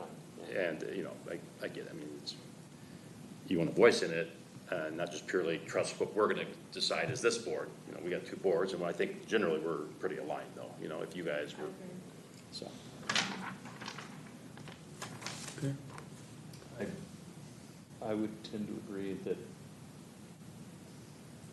extending the period of collaboration on this to find an eventual use for these legacy funds is probably the most sage method we could use to keep this going, rather than just kind of, okay, no, we're taking the sandbox and going home, or whatever it is. I think we need more time to think it out. And I think it would be great to have the rest of the DDA. Who's missing? Brian. Oh, Just Brian. Yeah, and having Brian's input too, because he had a lot of very solid thoughts on this one. How many are in Goober? How many people on the board? 7. 7, just like you. Yeah, just like, Okay. Yeah. Be 14 minds instead of just. Well, and I well, do, it'd be yeah, about 12. I count those two as well, so. depending on how you count. I think that also there can be some strength in moving forward collaboratively. Even if there was a way to do a mind meld and you all made the exact decisions we'd make anyway, which is totally possible, I do think there's some strength in saying, to the city, for example, our boards are working together, and this is now our very solid proposal that we would like to go forward with. I think that was always the intention, and I think that we can make that happen in the next. While I would be interested in talking about timeframe, what would make sense if it would be 1 year, 18 months, or 2 years, that would make sense. I think that'll more be- than 2 years would probably not be necessary, and would just be really extending it. Into 2020. I think that'll be, I do, as I was mentioning at the beginning of this discussion, I want to make sure our entire board is here for that next discussion, and we can review that at that point, if that's, Yeah, just another point on this legacy funds. I've always thought of it, and I don't have a clue how anybody else thinks of it, but as, potentially, $1.5, $2 million worth of money that could be leveraged to do more than its own values. And I think that's how we have to think of this. We have to think of it as, okay, this is seed money, or this is a way to get more money, and really think of it as a financial investment. And that's the other piece we've got to spend more brain cells on Yeah. getting to that point. Absolutely, and the time frame. If we were going to land bank or develop something, if it's coming from the ground up, if they decide to scrape 10th Street, it's going to be more of a 2-year process than a 1-year process. So I want to keep, when you guys have the discussion, I want to keep that in mind, that we would like to be there all the way through the whole process. That'd be great. And I think it would make sense for the GURA board to bring, and I'm trying to think of the timing, because we usually meet 1 week, the Monday before you all meet. So it would be. Your second Monday? Right. Yeah. So is that correct for next month as well? Because sometimes we get thrown off by holidays. So I think it would make sense for if we have basic agreement, for the GURA board to bring a proposal, specific proposal for you all to discuss. That might be pretty productive. So we would be able to, I don't know, I'm kind of looking to staff in terms of turnaround time. So if we had, based on this, do you have enough information and the previous GURA discussion to have GURA do a proposal that we would be interested in, and then the DDA would then be able to also have the discussion? Isn't it basically amending the current agreement? It's amending, so it's not necessarily going to be complex from our look, from what we know of it. well, I think there is, I'm getting a sense there's a consensus on goals. Absolutely. There is some discussion we have to have internally here, whether we want to definitely move forward with any type of joint agreement. I know that there's, it's not absolute that we want to say, hey, let's continue this as a joint agreement. That's the discussion I want to have, resolve that, and come back and say, great, let's go forward with this. So when you're saying for our next meeting, are we gonna be ready for that? No, and I know we're on a time crunch too. That gets hard too. Does neither board meet in December? So, what's that? Does neither board meet in December? And she says, yes, neither board meets in December. Okay. I'm sorry, I had a side conversation. So it would have to be basically November would be our final. Well, thing of- it would not necessarily be impossible to Decision. do it after the fact, but Okay. the answer to Pamela's question, yes, if we were directed to put together an amendment for either board to propose to the other, it would not take long. Okay. So I So- guess I'm hearing two different things, one from you and something slightly different, I think, if I'm understanding from everyone else. No, So no, and also, I understand. don't, that's the, and I'll be frank, that's what I also received from our co-chair, that there was some serious reservations on continuing the agreement. But that's why I want to have the full discussion between us first, and then if we're in consensus there, then come back. Does that make sense? I think Brian wants the full board here Yeah. for this decision, and Brian's not here, and that's why I'm He's here. he's got a big voice right now. And he wants to, Because that's. He has So I know, but so we it's, just gotta make sure it's involved. he had some opinions I would like him to voice as well, and I don't feel comfortable Yeah. doing that for him.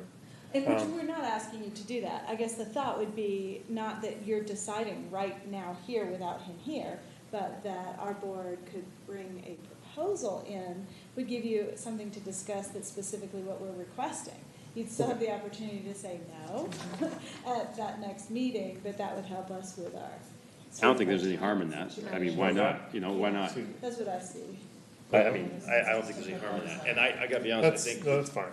I think with you all here kind of explaining, I mean, I get it, it's not rocket science, but I think just having this discussion was helpful, I think. It was beneficial just to hear your perspective as opposed to, we just want to be on the decision team, you know, but having the discussion to me was kind of helped my understanding. And then the other big question besides sort of how to structure that possible extension would be, what are your reactions as a board to the three projects. the three projects? Because like we said, we're really interested in this collaborative approach, and we'd love to just hear feedback as we continue our discussions. I already voiced my concern about the $1 million in the area, but we kind of already talked about that. So other than that, I don't really have any concern.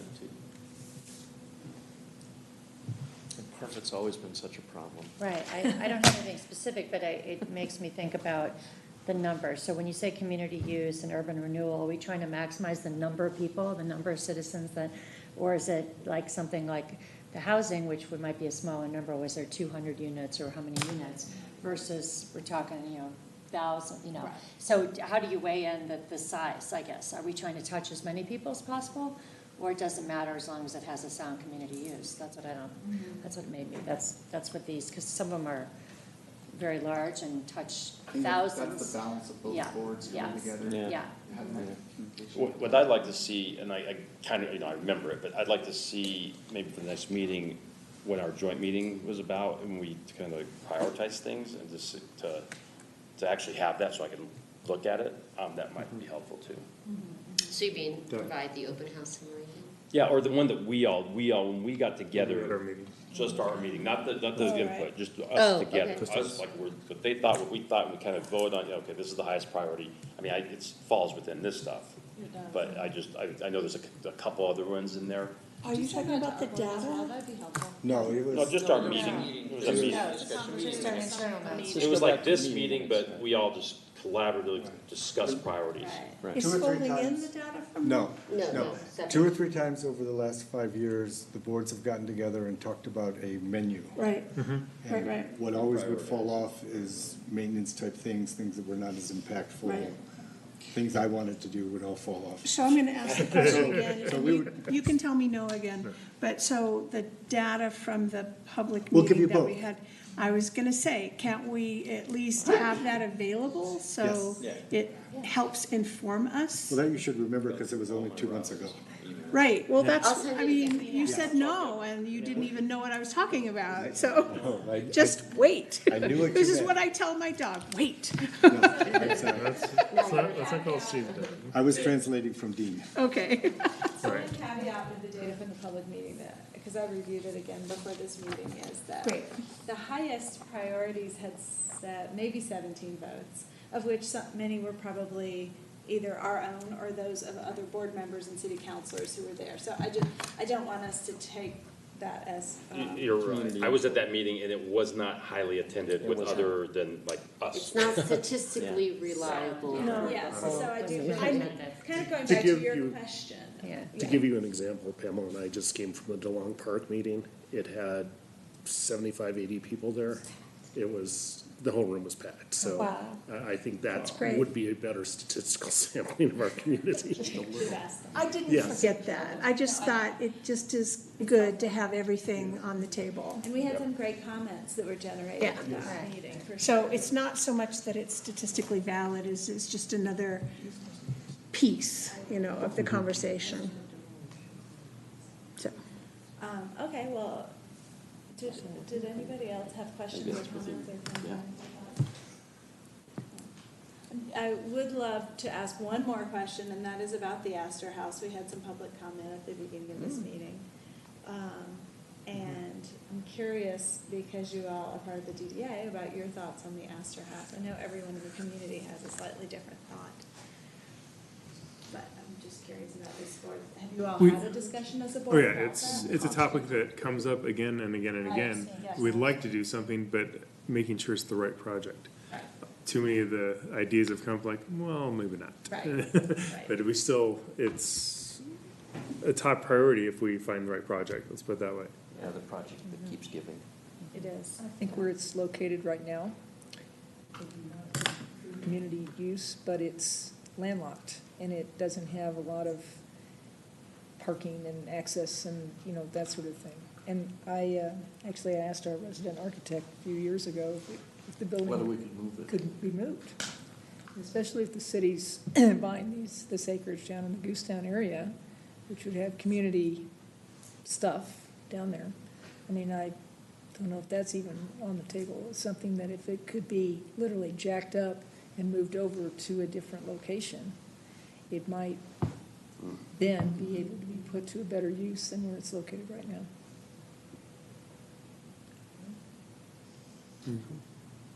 And just so you know, physically it's possible.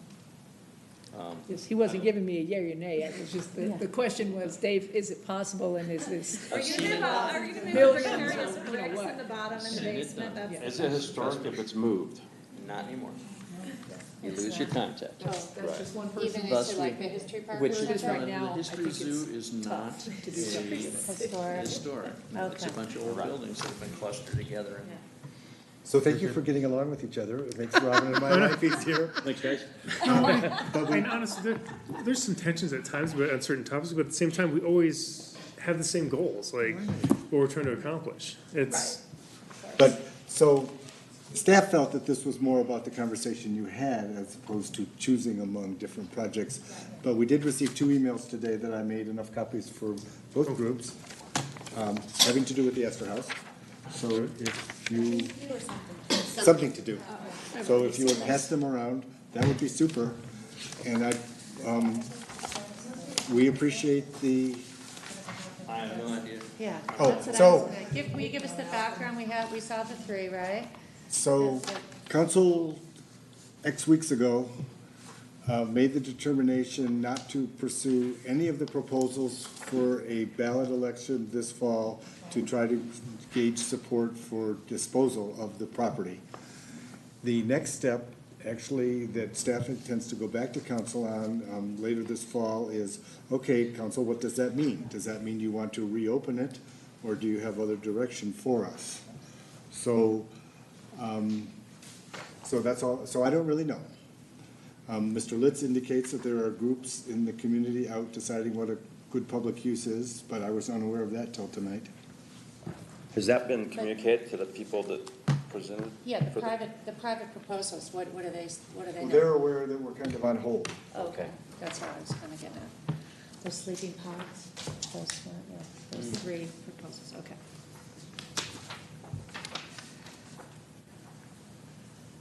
okay, Good. thank you very much. Oh, so, to translate this map, the blue areas are not current GURA areas. They are the GURA areas that are not in the DDA, and the orange areas are DDA areas that are not in the original GURA. The overlap is the purple. Right. Got it. Yes. Good job. Perfect. Yeah, I was surprised to see this. I What's assume interesting you is didn't make it last week, it was out there? No, it's not that. Yeah. What are GURA's current boundaries? The GURA has 3 Are there? projects. Well, But this is- you're not in. Ah. This was a Yeah, I was sunset. gonna say, they have nothing to do with downtown. Well, anymore. Well, that's why it's legacy. the legal Just curious. the legal answer is the entire city limits are GURA's boundaries. There are 3 approved projects, which are 2 parcels on 8th Street, Right. a number of parcels around the high school in 24th and Fort Jackson, in the Colfax corridor from the Duluth Trading Company up to the new hotel at I-70. 3 urban renewal areas. Oh, I know what you're talking about, okay. Yeah. All right, anything else? Got it. Thank you for Got it. hosting us. Thank you this so much evening. for staying so late, guys. Thank you for Appreciate coming and it. tolerating us for so long. It's great. Well, Rob and I visited the park meeting. Okay. Right. Commissioner comments and updates. We'll start to my right, if you don't mind. I didn't want you to think I was yelling at Steve. Steve and I can joke with each other a little bit, so I was teasing him more or less. Okay. Okay? So does that mean none? That means none. Okay. Good point. All right, hold on. All right, what? Dean? Commissioner comments? Yes. I have no comments. Okay. Dave? I was intrigued by seeing the 2012 master plan. I think DDA needs to have a presence in the master plan for the Goose Town to Sixth Avenue, Clear Creek corridor, because I think it's the way it crosses through. DDA is going to have a big impact on how people perceive downtown and how it can go from urban to park to urban again. So I just want to make sure we have a presence on that planning. What? Yes?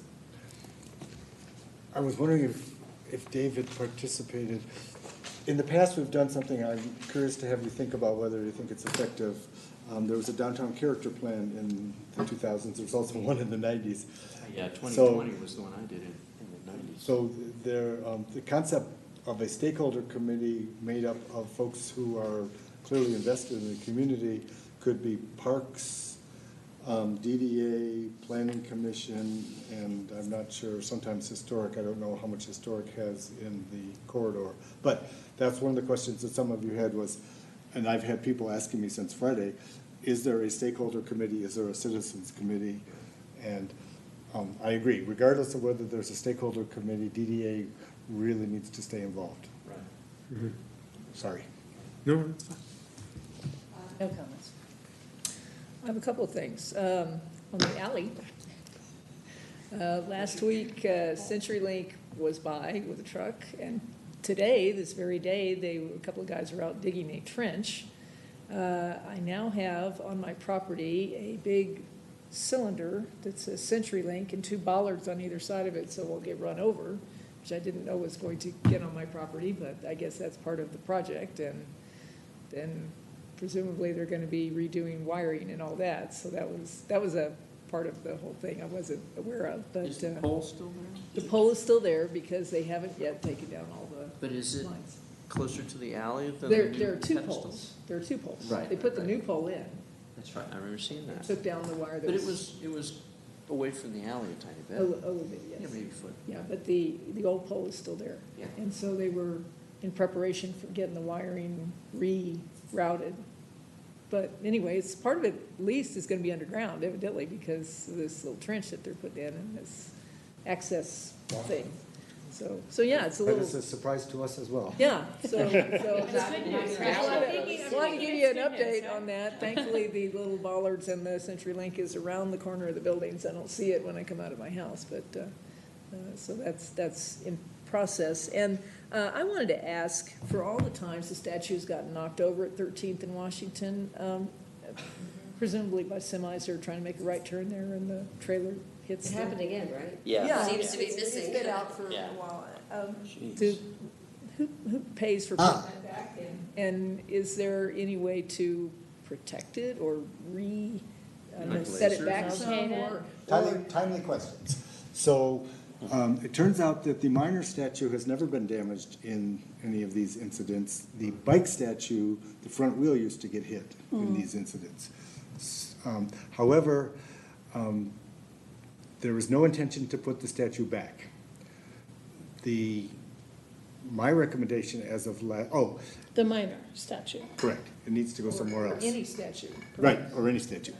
I had an unhappy phone call from a citizen Friday challenging me to tell him who's been paying for this and how much of his tax dollars have gone into it.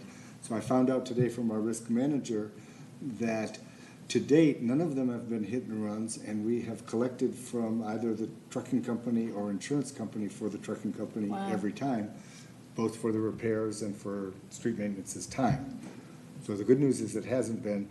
The bad news is it never really happened that much until the last 2 years. I mean, it happened like maybe once in the first 10 or 15 years. What's changed? Or some sort of directions app that is telling truckers to go there. We're trying to figure that out. It's right turn. After the last time, we talked about putting a bollard there. And I don't know about that. My current proposal is to remove the little pedestal where the statue had been, which would give us a little bit of clearance. This is the first time that the higher part of the planter's ever been hit. It's always been the lower pedestal, so the reaction from engineering was, well, does that mean they'll just drive more carelessly and hit the big part of the planter all the time? Yeah. So I can assure you that your tax dollars have not gone to fixing it. The statue, it makes no sense to keep putting the statue back, and we're debating what to do with the planter. And is there any way to get to talk to these, well, I'm getting the accident reports, talk to the truckers and ask them why it is they're being directed to come west on 13th and turn right on Washington. Such a cool statue, though. I mean. That's my favorite statue. in the Yeah, whole hope it goes somewhere, you know. Well, that's PAC, visible. and it went back there because the community wanted it to be there. Can't we just put some big pole there that, you know, if they turn, they're gonna just crush their I don't know, just. Do you want That's to gonna be keep having it attractive, happen? Yeah, and then there's no Well, visibility. I like the idea. Is there some specific Prominent, app but in and then different spots. Right. send a nice little letter from, But thank you for legal asking. letter saying. No you trucks need- on this street. You need to No change trucks. this. Anytime I see semis, you know, I've seen a or lot of turning down, termites coming down. come down 10th Street heading this way, and you're thinking, where are they going? Because they're gonna get stuck, and they're lost. I mean, or perhaps, as you say, Maybe there's some we app that is, Truck access somewhere. Yeah, I would Maybe. have to say it's gotta be the app. Are there delivery, like code rules? We don't have any No, rules saying, weight limits don't apply to local deliveries. but these guys aren't local deliveries. You don't deliver with a 53-foot trailer on a semi. That's. Right. Well, that's I don't shipping. know. I, today, was trying to figure out, is it somehow related to a beverage manufacturer to the east who, they're coming out of that? They mostly go towards McIntyre. Yeah. So, Right, they're going to I don't know. So there's no, so there isn't any ordinance Well, or and to date, about size of trucks in downtown or No. anything like that? to date, we haven't, nobody has gone to the point that I know of asking them why they were driving there. We've only been making sure we got them to pay for the damage, but that's my intention now, is to contact the last two folks and ask them, why were you driving there? And what about the Good trucks idea. that park in the turn lanes? Mostly it's UPS and smaller. That's allowed? Those are local. No, that is not allowed. That's not allowed. That's So not there's no enforced. No, ordinance but you do against it. It's- Yeah.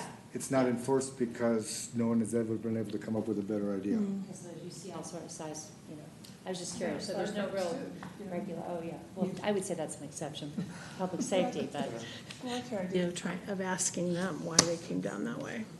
I think we're Go to going the to source. conversation saying, this isn't a, go after you, we're trying to solve a problem here. All right, so, JJ, anything else? that's it. That's it, okay. Heads up from our corner, if you haven't noticed, the painting is completed at 1200 Washington Avenue. Excellent. It looks good. Yeah, finished that. And what was wonderful to see is they had gone through some other quotes, Mason Meadows, to get that done. And some of the prior companies that wanted to paint it were talking about shutting down the entire corner for 2 weeks and almost taking out an entire tree to get at all this stuff. Wow. But the group that did it was phenomenal. They were very mindful of the businesses, very mindful of the job they were doing. Golden Painting, I think is their name specifically, but it was, I can't remember what the old colors were at this point, because it looks so good. yeah, it's, this one just has a little bit more life to it, so it's nice. But, cool. And I received the bill. You did, okay. That's it. Oh, back to my, I think, public comment? There's nothing needed? No, Oh, you have staff report. Oh, yeah, see, I was trying to skip through there. So the budget is the budget. Revenues are above projections so far. Expenditures are below. We did receive, both for GURA's 3 active areas and for the DDA area, we received the initial estimates of valuation by which the basin increment is calculated. And I only had one argument with the county, and it was about the Colfax area for GURA. So next month, I believe we'll have accurate revenue projections, and you can start talking about how you want to invest money wisely next year. Wonderful. Ms. Fleischman reminds us that some of you were not at the annual meeting in July, and wouldn't it be fun if someone would join Dave and Brian on the grants committee? And so far, we have not had a meeting in years. We haven't had to. It is a, We do it online. Well, but we've met about various projects that come up, but not specific grant. Well, no, you meet about development Development, operations. right, development. You don't meet physically in No, for person these. about grants. We No. send them all out. but the committee reviews them, and then when things are straightforward, such as this evening for the cavalry one, you respond back in email to Robin, and if there's consensus, we put it on the consent agenda. And you comment on the big ones that we bring to the board anyhow. Right. So wouldn't that be great? You do need someone else, or you? It's You guys, fine.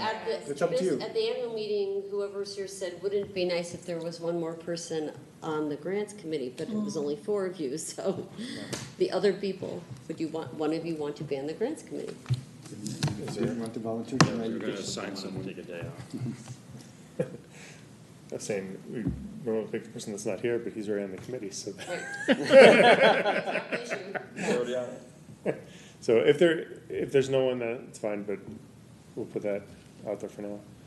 Just know that if you ever do get something questionable, please feel free to include me at those times. So no volunteers today. No. And if you read carefully, you'll note that the capital projects words have been exactly the same for the last 3 months. Yeah. So that means I don't know anything about them.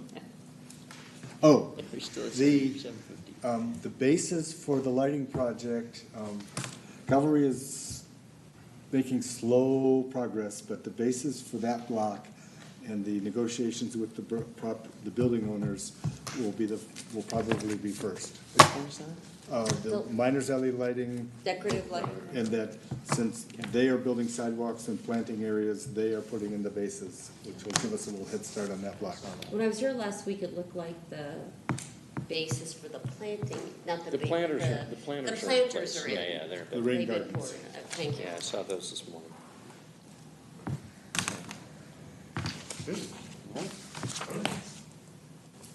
Okay, now, public comment. No? Okay. And any other items that may affect another board or commission? Partners. Yes, all that. Been there, done that. Already addressed. And do I have someone motion to adjourn? Second.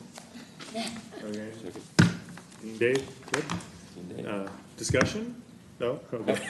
All in favor? Thank you. Opposed? Okay. No, the You reason I can't was. decide